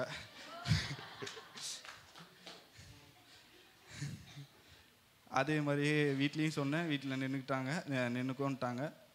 அப்போது அந்த இடத்துல ஆண்டவர் பேசினார், அழைத்த தேவன் நான் என்பதை நீ இப்போ நம்புறியா அப்படின்னு சொல்லிட்டு அந்த இடத்துல ஒரு வார்த்தையை கேட்டார். நிறைய கேள்வி கேட்பார் ஆண்டவர். எல்லாத்துக்குமே ஆண்டவர்கிட்ட நான் நிற்கிறேன் ஆண்டவர், உங்களுக்காக நிற்பேன் அப்படின்னு சொல்லிட்டு நான் என்னோடய வாழ்க்கையை நான் ஒப்பு கொடுத்தேன். இப்போ நான் இதெல்லாம் பேசின வாட்டி கூட நிறைய பேர் என்னை பார்த்து நெகட்டிவ் வேர்டு சொல்லலாம். என்ன சொன்னாலும் என் தேவனாகிய கர்த்தர் என்னை அழைத்தவர் உண்மையுள்ளவர், இறுதி பரியந்தம் என்னை நடத்துவார் என்பதை நான் விசுவாசிக்கிறேன். இந்த இடத்துல சபையார் முன்னாடி அறிக்கையும் செய்கிறேன். நான் விசுவாசித்த தேவன் இன்னார் என்பதை நான் அறிந்திருக்கிறேன். ஆகையால் இந்த வார்த்தையை ஆண்டவர் இந்த இடத்துல பேச வைக்கிறாரு. ஸோ இப்படி தான் நான் ஊழியத்துக்கு வந்தேன். இந்த ஸ்டெப்லாம் எடுத்து தான் இந்த ஊழியத்துக்கு வந்திருக்கிறேன். ஸோ சபையார் முன்னாடி ஒரே ஒரு ஜெப கோரிக்கை. ஆண்டோட வசனம் சொல்லுது, இறுதி பரியந்தம் நிலை நிற்பவனே ரட்சிக்கப்படுவான்னு சொல்லிட்டு. இறுதி வரை இந்த ஊழியத்தின் பாதையில் நிலை நிற்கணும். அதற்கு உங்களோட ஜெபம் வந்து கண்டிப்பாக வேண்டியதாக இருக்கிறது. ஆகையினால அந்த ஜெப கோரிக்கையை உங்களுக்கு முன்னாடி நான் வைக்கிறேன். எனக்காகவும் எங்கள் குடும்பத்திற்காகவும் நீங்கள் கண்டிப்பாக ஜெபிக்கணும். தேவன் எங்களை மாத்திரமல்ல, எங்கள் மூலியமாக அநேகரை தொடப்போகிறார். அதற்காக நாங்கள் ஆயத்தப்பட்டு இருக்கிறோம், இன்னும் ஆயத்தப்படுகிறோம். தேவன் எங்கள் மூலியமாக செய்ய போகிற காரியம் அநேகம் உண்டு. ஆகையினாலே தேவன் தாமே ஆசீர்வதிப்பாராக. தேங்க்யூ.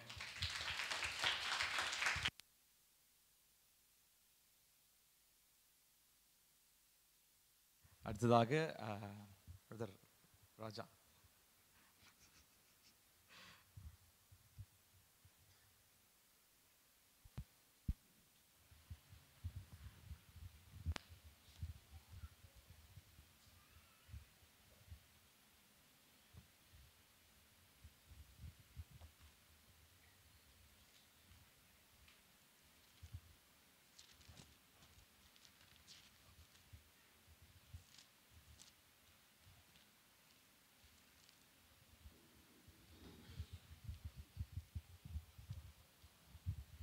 Price the Lord. இயேசுவின் நாமத்திற்கு மகிமை உண்டாகட்டும். கொஞ்சம் நடுக்கமாக தான் இருக்குது, எப்போ நான் திடீர்னு ஸ்தோத்திரம். இப்போ ஏற்கனவே சாட்சி சொல்லியிருக்கேன், நியூ இயர்க்கு முன்னாடியே ஆண்டவர் ஊழியத்துக்கு எப்படி என்னை அழைச்சி வந்தார் அப்படின்ட்டு. ஸோ 2008ஆம் ஆண்டுலேயே ஒரு ரொம்ப க்ளோஸாக இருக்கிற அண்ணன் மூலிமா தீர்க்கதரிசனம் ஆண்டவர் சொன்னார், நான் அவருடைய வார்த்தையை சுமக்கிற கழுதையாக இருப்பேன் அப்படின்னு ஆண்டவர் சொன்னார். முதல்ல ஆண்டவர் அழைக்கிறப்ப என்னை கழுதுன்ட்டார். அந்த கழுதினுடைய மேன்மையை இப்போ படிக்க தான், நம்ம வேதத்தில் வாசிக்க தான் சரி கட்டாயமாக ஊழியத்துக்கு ஆண்டவர் அழைச்சிட்டார் அப்படின்னு அழைப்பு தெரியும். அதனால் எல்லாரையும் போலவே உலக பிரகாரம் போல் திடீர்னு ஊழியத்துக்கு அழைச்சிட்டா நம்ம வேலைக்கு போயிட்டுருக்குறோம். வீட்டில் நான் முதல்ல நான் தான் ரட்சிக்கப்பட்டிருக்கேன். ஸோ இந்த காரியங்களில் என்னென்னு வீட்டில் என்னென்னு தெரியாது. ஊழியனாவே அவங்களுக்கு என்னென்னு தெரியாது. அம்மாவும் அப்போ ரட்சிக்கப்படல. 2008ஆம் ஆண்டு அந்த டைமில் சொன்னார். சரி ஏற்ற வேலையில் ஆண்டவர் வந்து சித்தமான ஊழியத்தை நிறைவேற்றுவான்னு சொல்லிட்டு ஒரு வாஞ்சியோடு இருப்பேன்.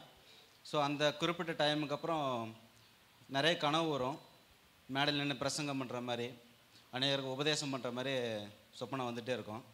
சரி, இது எல்லாத்துக்கும் இருக்க மாதிரி தான், நம்ம நார்மலாக பைபிள் வாசிக்கிறோம், அதனால் பிரசங்கம் பண்ணுற மாதிரி கனவுலாம் வருது அப்படின்ட்டு கொஞ்சமாக அசட்டை பண்ணிட்டே இருந்தேன். அப்படி இருந்துட்டு அப்போ திடீர்னு அந்த மேரேஜ் டைமில் தான் இந்த சபைக்கு எப்படி ஆண்டவர் கொண்டு வந்தார்ன்றது இன்னும் என்னால் நம்பவே முடியல. ஊழியம் வாஞ்சி இருந்தது, ஆனால் எப்படி ஊழியம் செய்கிறது, எங்கே போய் ஊழியம் செய்கிறது அப்படின்ற அந்த ஒரு தாட்டே இல்லாமல் இருந்தது. ஆனால் ஏற்ற வேலையில் இந்த சபையுடைய போதகர் மூலிமா கேத்ரினை விவாகம் பண்ண ஆண்டவர் உதவி செஞ்சார். சரி, இந்த சபைக்கு வந்தாச்சு. இந்த சபையில் ஆண்டவருக்கு ஒரு நோக்கம் இல்லாமல் இந்த சபையோடு என்னை இணைக்கவேன்றது ஒரு உறுதியாக இருந்தது. ஏன்னா கோயம்புத்தூரில் நல்ல சேல்ரி தான், அது இத்தனைக்கும் நம்ம ஃப்ரெண்டோட ஆஃபீஸ். அது சேல்ரி ஏற்ற நம்ம தேவையான அளவுக்கு தான் சேல்ரி இருந்தது. சரி, அங்கேயே இருந்துக்கலான்னு சொல்லிட்டு முடிவு பண்ணாது. ஆனால் என்ன திடீர்னு மேரேஜ் ஆனதுக்கப்புறம் சரி சேல்ரியெல்லாம் பத்தாது அப்படின்னு சொல்லிட்டு சரி வேறு மாதிரி முடிவு எடுக்கலான்றப்போ ஆண்டவர்கிட்ட ஒரு 6 மாதம் பக்கம் ஜெபம் பண்ணிட்டு ஆண்டவர் சொந்தமாக தொழில் பண்ணுறதுக்கு ஆண்டவர் உதவி செஞ்சார். அதுவும் நாமக்கல்லில் தான் இருக்கிறது ஐடியா. ஆனால் திடீர்னு சேலம் பக்கம் ஆண்டவர் கொண்டு வந்துட்டார். இந்த சபையோடு இணைஞ்சு ஊழியம் பண்ணுறதுக்கு ஆண்டவர் உதவி செஞ்சார். திடீர்னு சபையில் இப்போ 8 வருஷம் ஆயிடுச்சு, இந்த சபைக்கு 7 வருஷம் ஆயிடுச்சு. இந்த சபையினுடைய நிகழ்வுலாம் அடிக்கடி நம்ம பாஸ்ட்டு கூட ஷேர் பண்ணிட்டுருக்கப்போ திடீர்னு என்னட்டாங்க, நீ வாலிபர் கூட்டத்துக்கு நீ எடுத்துருப்பா அப்படின்ட்டாங்க திடீர்னு. என்னால் அதை தட்டி கழிக்க முடியல. ஆனால் பிரசங்கம் எப்படி பண்ணுறது நடுக்கமாகவே இருக்கும்.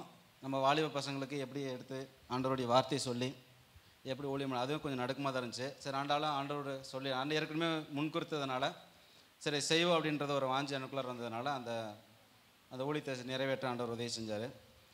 போன முந்தின வாரம் பாஸ்ட் வீட்டுக்கு வந்தப்போ ஒரு வசனத்தின் மூலிமா அதே மாதிரி தான் கேத்ரினுக்கும் அந்த ஊழிய அழைப்பு இருக்குன்னு சொல்லிட்டு வசனத்தின் மூலிமா பேசினார். அது என்னன்னு பார்த்தீங்கன்னா 2 தீமோத்தேயு 2ஆம் அதிகாரம் 20வது வசனம். ஒரு பெரிய வீட்டிலே பொன்னும் வெள்ளியுமான பாத்திரங்கள் இல்லாமல் மரமும் மண்ணுமான பாத்திரங்களும் உண்டு. அவைகள் சில கணத்திற்கும் சில கனவீனத்திற்கும் ஆனவைகள். ஆகையால் ஒருவன் இவைகளை விட்டு தன்னை சுத்திகரித்து கொண்டால் அவன் பரிசுத்தமாக்கப்பட்டதும் எஜமானுக்கு உபயோகமானதும் எந்த நற்கிரியைக்கும் ஆயத்தமாக்கப்பட்டதுமான கணத்திற்குரிய பாத்திரமாக இருக்கிறது அப்படின்னு சொல்லி ஆண்டவர் கூட பேசினார். சரி, ஆண்டவர் அது இன்னுமே எனக்கு ஒரு டவுட்டு தான். ஸோ தெளிவாக எனக்கு ஒரு ஆண்டவருடைய வார்த்தை என்ன கிடைக்கல அப்படின்ட்டு ஆர்டினேஷன் குறித்து பேசினார். இந்த மாதிரி வந்து பிரவீனுக்கு வந்து நாங்கள் ஆர்டினேஷன் பண்ணுறோம், முழு நேர ஊழியத்திற்காக அந்த பண்ணுறதா இருக்கிறோம், நீங்களும் உங்களையும் ஆண்டவர் வந்து ஊழியத்துக்கிட்ட அழைத்திருக்கார் இல்லையா, அதனால் நீங்களும் ஆர்டினேஷன் எடுத்துக்கோன்னு சொன்னாங்க. கொஞ்சம் டபுள் மைண்டாக தான் இருந்தது. திடீர்னு ஆர்டினேஷன் அப்படின்னா என்னன்னே தெரியல. ஆர்டினேஷன் அந்த வார்த்தையே அப்போ தான் ஃபஸ்ட்டு கேள்விப்படுறேன் ஊழியத்துக்கு. இந்த மாதிரி சரி என்ன பண்ணுறேன்னு சொல்லிட்டு சரி அதில் கொஞ்சம் மன திருப்தியாகவே இல்லை. அதுக்கு முன்னாடி ஆண்டவர் வந்து தெளிவாக ஒரு வாக்குத்தத்தம், இந்த வருஷத்தோட வாக்குத்தத்தம் என்னென்னு பார்த்தீங்கன்னா, வானமும் பூமியும் ஒளிந்து போகும், என் வார்த்தைகளோ ஒளிந்து போவதில்லை. ஆனால் இந்த வசனம் வந்து வாக்குத்தத்தமாக கொடுத்துருக்காரு. அந்த வாக்குத்தத்தத்தை இந்த நாளில் நிறைவேற்றார் ஏற்கனவே. அப்போ தனிப்பட்ட ஆண்டவர் என்ன இடத்துல பேசணும் அப்படின்னு சொல்லிட்டு ஆண்டவர் இடத்துல போன வாரம் ஜெபம் பண்ணிட்டு இருக்கிறப்போ தெளிவாக ஒரு வார்த்தை கொடுத்தாரு. அது என்ன வார்த்தைன்னு பார்த்தீங்கன்னா, அதே தீமோத்தேயுல 2ஆவது அதிகாரம் 15வது வசனம். நீ வெட்கப்படாத ஊழியக்காரனாயும் சத்திய வசனத்தை நிதானமாய் பகுத்து போதிக்கிறவனாயும் உன்னை தேவனுக்கு முன்பாக உத்தமனாக நிறுத்தும்படி ஜாக்கிரதையாயிரு. இது ஒரு வசனம் மூலியமாக பேசினார். அதே மாதிரி பார்த்தீங்கன்னா 26வது வசனம். பிசாசானுடைய இச்சையின்படி செய்ய அவனால் பிடிபட்டிருக்கிற அவர்கள் மறுபடியும் மயக்கம் தெளிந்து அவன் கண்ணிக்கு நீங்கத்தக்கதாகவும் சாந்தமாய் அவர்களுக்கு உபதேசிக்க வேண்டும். இது ஒரு வசனம். அதிலே 4வது அதிகாரம் 5வது வசனம். நீயோ எல்லாவற்றிலும் மனத்தெளிவுள்ளவனாயிரு, தீங்கணுவி சுவிசேஷத்தினுடைய வேலையை செய், உன் ஊழியத்தை நிறைவேற்று. நீயோ எல்லாவற்றிலும் மனத்தெளிவுள்ளவனாயிரு, தீங்கணுவி சுவிசேஷனுடைய வேலையை செய், உன் ஊழியத்தை நிறைவேற்று. இப்போ சுவிசேஷம் சொல்கிறது எனக்கு ரொம்ப வாஞ்சியாக இருக்கும். டக்குன்னு யாராவது நம்ம ஃப்ரெண்ட்ஸுக்குள்ளே டக்குன்னு பார்த்தீங்கன்னா நிறைய பேர் அந்த ஒரு பதட்டம், ஒரு தெளிவு இல்லாமல் இருப்பாங்க சத்தியத்தை சொல்லும் பொழுது. ஆனால் அந்த கிஃப்ட்டு வந்து ஆண்டவர் எனக்கு முன்னாடியே கொடுத்ததுனால ஈஸியாக நான் ஃப்ரெண்ட்ஸ் ரிலேஷனில் நம்ம முகம் தெரியாத நபலாக இருந்தால் கூட டக்குன்னு அந்த வார்த்தையை சொல்கிறதுக்கு ஆண்டவர் உதவி செய்கிறார். நான் அவருடைய கிருபை, நான் என்னுடைய பலத்தினால எதுவுமே நான் மேன்மை பாராட்டிக்க முடியாது. ஸோ டக்குன்னு அந்த சுவிசேஷம் அழைப்பு அப்படின்றத அந்த வசனத்து மூலிமா ஆண்டவர் உதவி செஞ்சார். சரி இனி வரும் நாட்களில் தாமதிக்க வேணாம் அப்படின்ட்டு சரி இந்த ஆர்டினேஷனுக்கு சரி எடுத்துடலாம் அப்படின்ட்டு. ட்ரெஸ் எல்லாம் என்ன கேட்கவே இல்லை, அவங்களே எடுத்துட்டாங்க, அவங்களே கன்ஃபார்ம் பண்ணி சரி அறிவிச்சிடலாம் அப்படின்ட்டாங்க. ஸோ அதை அவங்க சொன்னதுக்காக அப்படின்னு இல்லை, அந்த வார்த்தை எனக்கு ரொம்ப ரொம்ப முக்கியம். ஏன்னா நான் ஒரு ஸ்டெப்பு எடுத்து வைக்கிறதுக்கு முன்னாடி ஆண்டவர் சொல்லாமல் நான் எந்த காரியத்தையும் நான் செய்கிறதில்ல. எல்லா காரியத்துக்கும் ஜெபம் பண்ணி தான் ஆண்டவர்கிட்ட செய்கிறது. ஜெபம் பண்ணுறது மாத்திரம் இல்லை, அந்த வார்த்தையினுடைய உறுதிப்பாடு அது கிடைக்காம எந்த காரியத்தையும் செய்யக்கூடாதுன்னு உறுதியாக இருந்ததுனால ஆண்டவர் இந்த வார்த்தை தெளிவாக பேசுனதுனால இந்த ஊழியத்தின் பாதையில் நடக்க முழு மனதோடு நான் விட்டு கொடுத்துட்டேன். ஸோ ஆண்டவர் எனக்கு பாட்டுற பாதையில் எந்த மாதிரி பாதையில் நடத்தணுன்னு சித்தமுள்ளவராக இருக்கிறோம் அந்த பாதையில் நடக்க நானும் ரொம்ப வாஞ்சியோடும் ரொம்ப அதில் எதிர்பார்ப்போடும் இன்னி வரும் நாட்களில் உண்மையில் ஊழியக்காரன்ட்டு அவனுடைய வார்த்தையிலிருந்து அவர் சொல்லணும். சும்மா நம்ம ஏதோ வேணதனன்ற இல்லாமல் ஒரு பயபக்தியோட கொடுத்துருக்கிற அந்த ஊழியத்தை நிறைவேற்றுன்றதை ரொம்ப வாஞ்சியாக இருக்கிறேன். எனக்காக ஒரு 10 நிமிஷம் ஜெபம் பண்ணிங்கன்னா ஒரு 30 வினாடிகள் மட்டும் போதும். பேர் சொல்லி பேசணும்னு சொல்லி ஆண்டவர் என்ன மூலியமாக என்ன வார்த்தையை பேச வேணும்னு சித்தம் கொண்டாங்களோ அந்த வார்த்தை என்னுடைய மாம்சத்தினால எந்த சூழ்நிலையிலும் நான் ஏதோ நிறைய போதக மாதிரில இப்போ நிறைய கேள்விப்படுறோம். சுயத்தினால சுய வார்த்தையினால இந்த வசனம் தான் இருக்கும், ஆனால் அவங்க சுயத்தினால எடுத்து காட்டுவாங்க. அது அவங்களுக்கு பின்மாற்றத்துக்குள்ளாக நிறைய நடத்துகிற காரியமாக இருக்கும். அந்த மாதிரி எதுவுமே இல்லாமல் ஸோ ஆண்டவர் என்ன வார்த்தையை கொடுக்குறாரோ அந்த சத்தியமான வார்த்தைகள் மட்டும் என் வாயிலிருந்து வரத்துக்கு ஒரு சின்ன எளிமையான ஜெபம் எனக்கு தேவைப்படுது. அந்த ஜெபத்தினால தாங்க வேண்டியமா அன்பாய் கேட்டுக் கொடுக்குறேன். தேங்க்யூ. தேங்க்யூ. சகோதரர் அருள் அவருக்கு.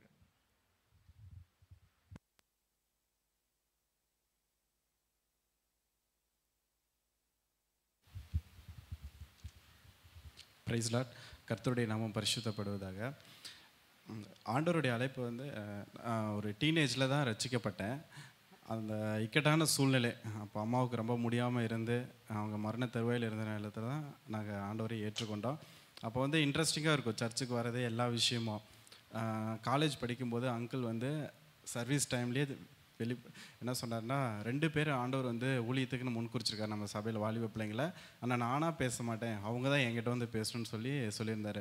அன்றைக்கி ஈவினிங்கே நான் வந்து அஸ்தம்பட்டி கிளம்பி அங்கிள் நேராக போய் போயிட்டேன். பார்த்துட்டு அவங்க நைட்டெல்லாம் டிஸ்கஸ் பண்ணிட்டு அங்கேயே ஸ்டே பண்ணிட்டு வந்தேன். அப்போ ஆண்டவர் வந்து நிறையா பேர் மூலமாக நிறையா டைம் ப்ரேயர் பண்ணும்போதெல்லாம் இவனுக்கு ஆண்டவரே நீங்கள் ஊழியத்தில் இவனை என்ன வச்சுருக்கீங்களோ அப்படி அந்தபடி வழி நடத்துன்னு சொல்லுவாங்க. என்னடா சம்மதமே இல்லாமல் ஒவ்வொரு டைமும் யார்கிட்ட ப்ரேயர் பண்ணாலுமே அப்படி தான் இருக்கும். நான் கோயம்புத்தூரில் படிச்சுட்டு இருக்கும்போது, சென்னையில் ஒர்க் பண்ணும்போது அங்கே சர்ச் போவேன். ஒவ்வொரு நியூ இயருமே எனக்கு வந்து கொஞ்சம் டிஃப்ரெண்ட்டாக தான் இருக்கும். 31st அன்றைக்கி நான் வரும்போது ஜெபிச்சுட்டு தான் வந்தேன். ஆண்டவரே சும்மா போயிட்டு உட்காந்துக்கிட்டு அப்படியே வரதெல்லாம் நமக்கு ஆகாது. சென்னையில் இருக்கும்போது அதே தான், எனக்கு ஒரு நல்ல சபை கிடைக்கணும், அந்த இடத்துல போய்ட்டு ஐடியலாக இருந்துட்டு வரக்கூடாது. என்னோடய பிரயாசமும் அப்படி தான் இருக்கும். சும்மா ரெகுலராக வந்தோம் 3 hours உட்காந்துட்டு போகிறேன்னு இருக்கக்கூடாது. நம்மளால் யாருக்கு பிரயோஜனமாக இருக்கணும், சபைக்கு ஆண்டவருக்கு அப்படின்னு தான் நான் யோசிப்பேன். அப்புறம் தான் ஆன்ட்டி வந்து 2ஆம் தேதி எனக்கு கால் பண்ணி பேசினாங்க. நான் மதுரைக்கு ஆஃபீஸ் கிளம்பி போயிட்டேன். என்னப்பா இப்படி தான் இருக்குது காரியம் உன்னோட. நான் ஒரு நிமிஷமே யோசிக்கவே இல்லை, எனக்கு சம்மதம் தான் ஆன்ட்டி அப்படின்னு சொன்னேன். ஆண்டவர் வந்து வீட்டில் சொன்னேன், சுஜிக்கிட்ட எப்படிப்பா ஒத்துக்கிட்டீங்க அப்படின்னா, எவனோ நினச்சிப்பாரு. அதாவது அந்த பயத்தினான்னு இல்லை, நமக்கு எல்லா வகையான மாதிரிகளும் பைபிளில் இருக்குது. அவன் வந்து ஆண்டவர் கூப்பிடும்போது அவன் வந்துருந்தானா பிரச்சனையே இல்லை. போய் மீன் வயிற்றில் மாட்டி அப்புறம் பிரச்சனைகள்லாம் வந்து அந்தளவுக்கு நம்ம ஸ்ட்ராங் கிடையாது. ஆண்டவர் சொன்னால் சரின்னு சாஸ்டாகமாக விழுந்துடணும், அந்த இடத்துல அது மட்டும் தான் எனக்கு தோணுச்சு அப்படின்னு சொன்னேன். எனக்கு வந்து வெளியில் நிறையா பேர் என் ஃப்ரெண்ட்ஸ்க்கெலாம் நான் எடுத்தோன்னே கிறிஸ்டியன் அப்படின்னே காட்டிக்க மாட்டேன். ஏன்னா ஒவ்வொருத்தவங்களுக்கும் அவங்க ரிலீஜனை பற்றின அந்த வைராக்கியம் மனசில் இருக்கும். யாருமே அஃபென்சிவாக பேசினா இது பண்ணுவாங்க. நான் எப்படின்னா டைரெக்டாக போய் எதையுமே நான் சொல்ல மாட்டேன், நான் கிறிஸ்டியன், ஆண்டவர் இப்படி பண்ணார் அப்படிங்கிறத. ரொம்ப சைலண்ட்டாக இருந்து அவங்களுடைய கொஞ்சம் கம்ஃபர்டபுள் ஜோன்னு சொல்லுவாங்கள்ல, அவங்க நம்மக்கிட்ட ஃப்ரெண்ட்லியாக மூவ் பண்ணுற அந்த ஒரு அட்மாஸ்பியரை க்ரியேட் பண்ணி விட்டுட்டு அவங்ககிட்ட என்கிட்ட ஒரு நம்பிக்கை இருக்கணும். அவங்ககிட்ட நம்மகிட்ட ஆமாம் இவங்ககிட்ட ஷேர் பண்ண எல்லா விஷயத்துலையும் ஒரு சமாதானம் இருக்குது, இவன் நல்ல ஒரு டெசிஷன் சொல்லுவான் அப்படிங்கிற அந்த ஜோனை க்ரியேட் பண்ணிட்டு தான் நான் வந்து அடுத்து என்னுடைய டாஸ்க்கே ஆரம்பிப்பேன். இது மாதிரி உதாரணம் என் ஃப்ரெண்டு பூபதி, அவன் சர்ச்சுக்கு வந்து அங்கிள் ஒரு நாள் மெசேஜில் வந்து பிசாசுகள் அப்படின்னு சொன்னான்னா அவன் என்ன நினச்சிட்டு நம்ம கடை தான் சொல்கிறாங்கன்னு நினச்சிட்டு இனிமேல் அவங்க சர்ச்சுக்கே வரமாட்டேன், நீங்கள் வந்து எங்கள் கடவுள் எல்லாம் பிசாசுன்னு சொல்கிறீங்கன்னு சொல்லிட்டு போயிட்டான். 2008 எனக்கு நல்லா ஞாபகம் இருக்குது. 2008 இப்போ 2023 அவர் ரட்சிக்கப்பட்டான். ஒரு நாள் கூட நான் விடலை, அவனுக்காக ஜெபிச்சிட்டே இருந்தேன். 15 வருஷம் ஆச்சு.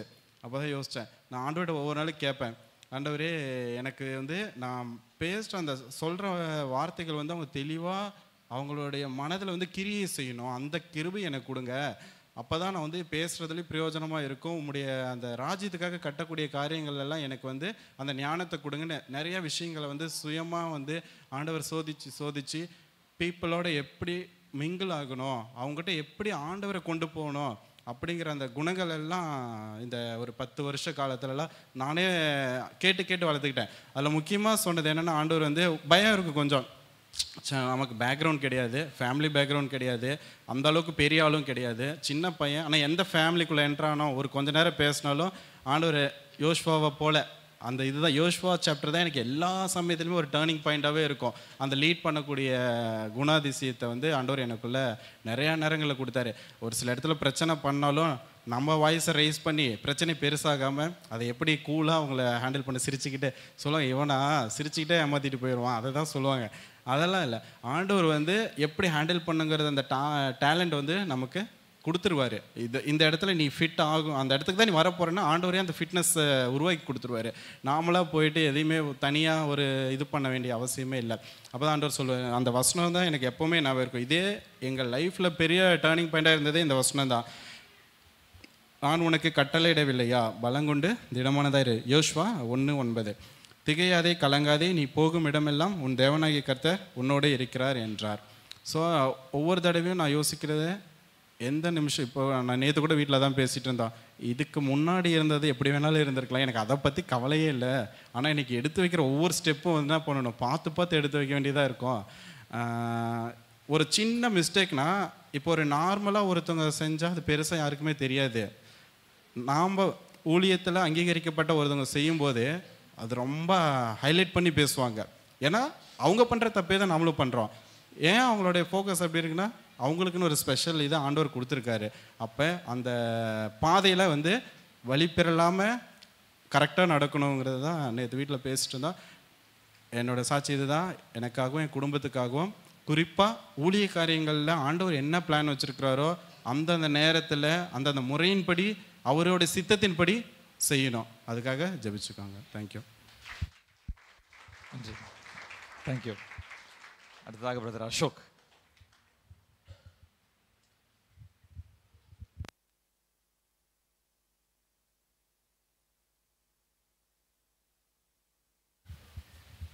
கர்த்தருடைய வருஷத்தை நமக்கு ஸ்தோத்திரம். கர்த்தர் என்னையும் சாட்சியாக நிறுத்திருக்கார். தேவனுக்கு நன்றி செலுத்துகிறேன்.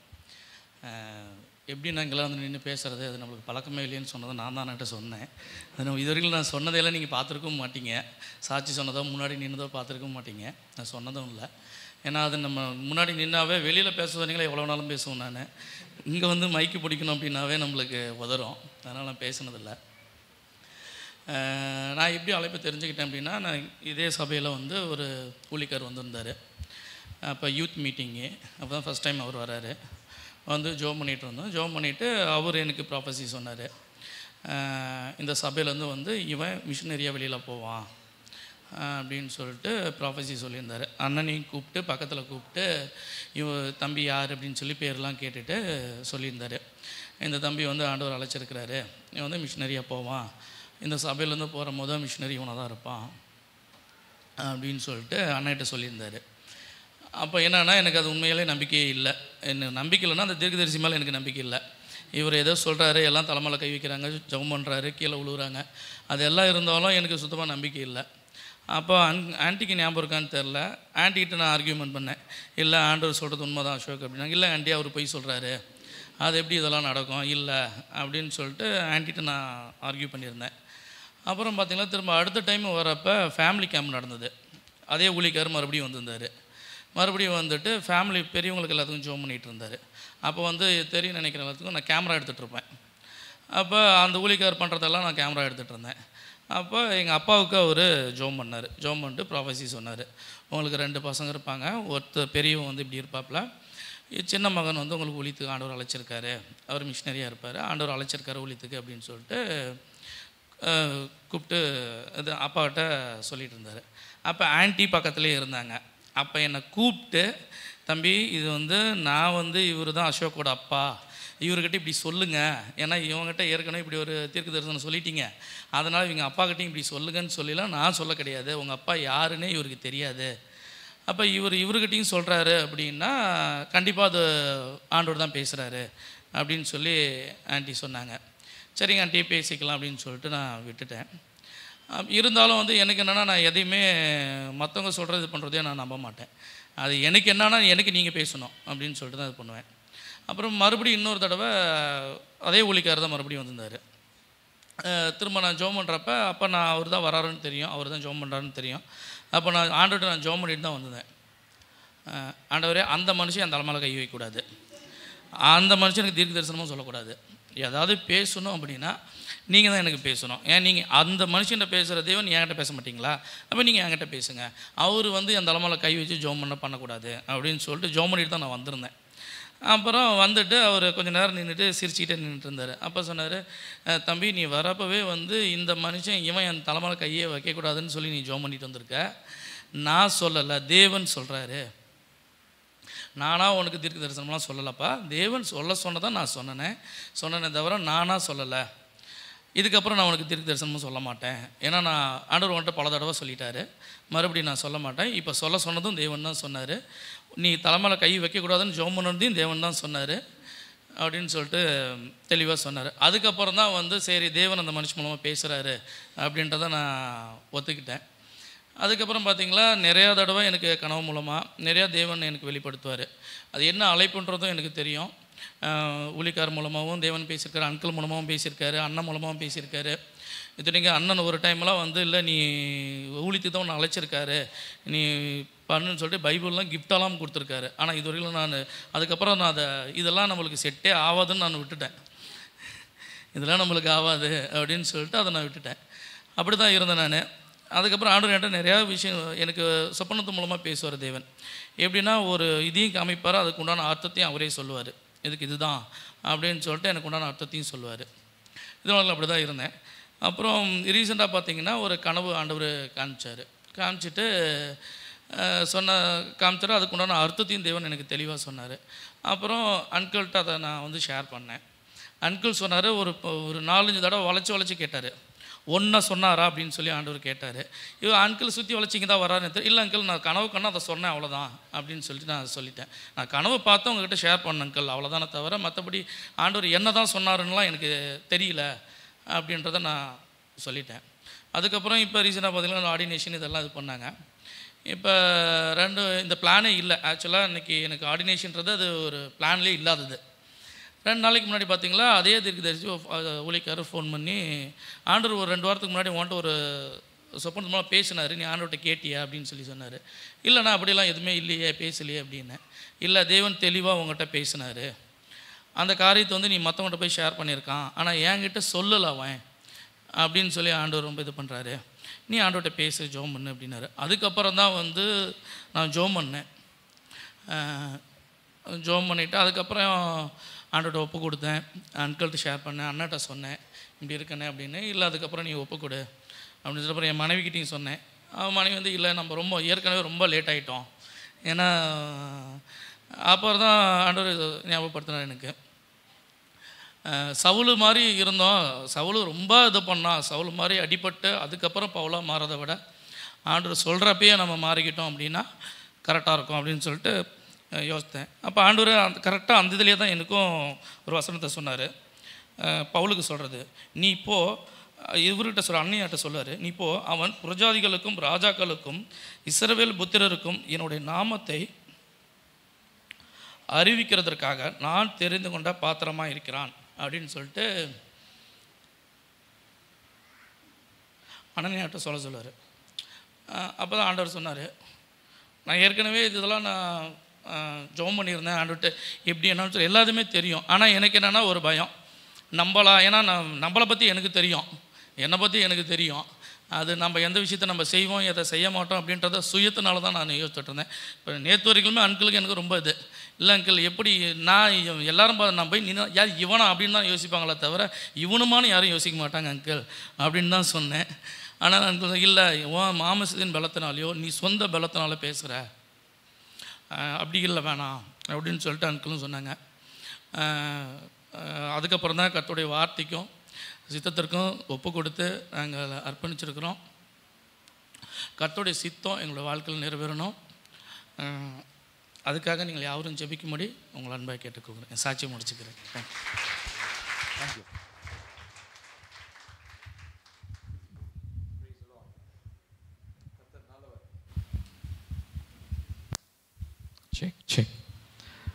கர்த்தர் நல்லவர். ஹல்லேலூயா. ஆமென். தேவன் இவர்களை சாட்சியாக நிறுத்தியிருக்கிறார். அது மாத்திரம் இல்லாமல் அவங்க தங்களுடைய வாழ்க்கையை முழுவதுமாய் கர்த்தருக்கு ஒப்பு கொடுத்துருக்குறாங்க.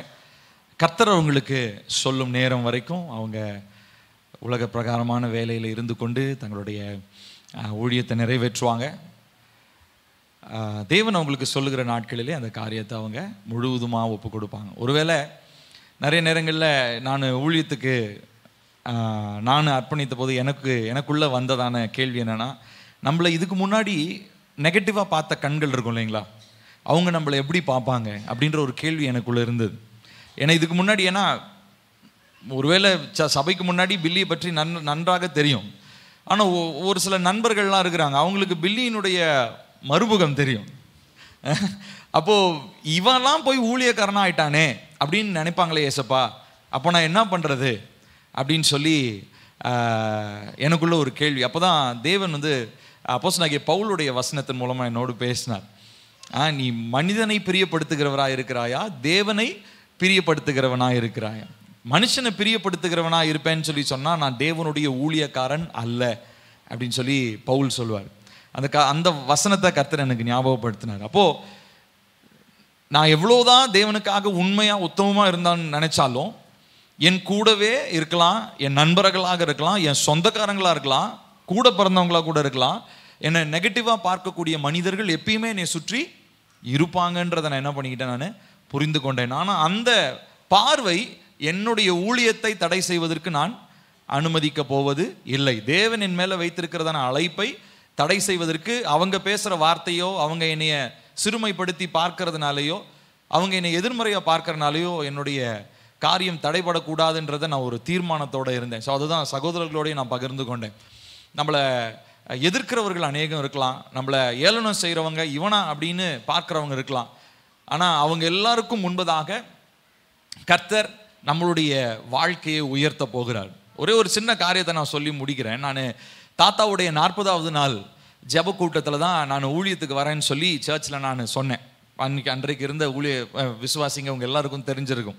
அப்போ சொல்லும் போது அன்றைக்கி ஒரு சில ஊழியக்காரங்க, ஒரு சில சொந்தக்காரங்க என்கிட்ட சொன்னாங்க, வேலை கிடைக்கிறதே பெரிய விஷயம், இதில் ரிசைன் பண்ணிவிட்டு ஊழியம் செய்கிறேன்னு சொல்கிறியே எப்படிரா அப்படின்லாம் சொல்லி என்னை கிண்டல் பண்ணாங்க.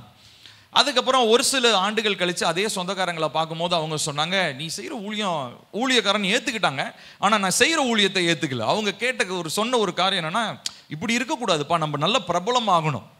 இப்போ பாரு மோகன் சிலாசரஸ்லாம் இருக்கிறார் இல்லையா, நல்லா தெரியுது, அவர் நல்ல பிரபலமான அந்த மாதிரி மாறணும்ப்பா, போஸ்டர்ஸ்லாம் அடித்து நல்ல பெரிய ஒரு பிரபலமான ஒரு ஊழியக்காரனா நீ மாறும்னு சொன்னார்.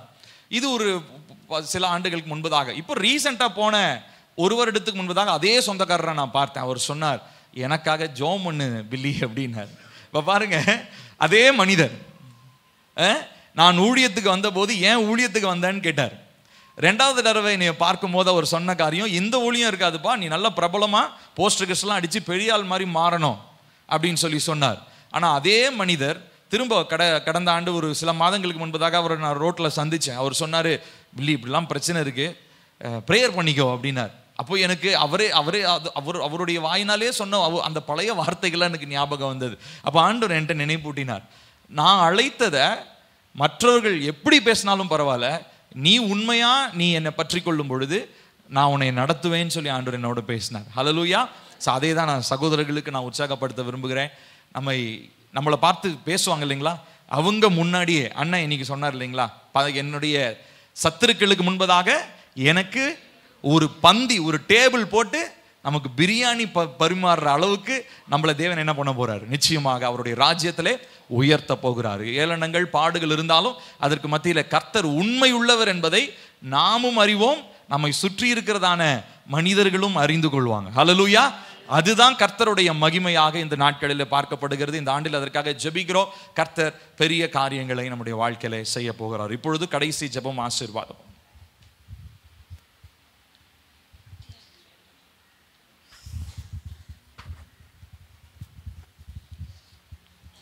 இதுவரையிலும் அநேக சாட்சிகளை கேட்டோம். தேவன் நம்முடைய பிள்ளைகளை அழைத்திருக்கிறார், எடுத்து உபயோகப்படுத்துவார். அதை நான் விசுவாசிக்கிறேன்.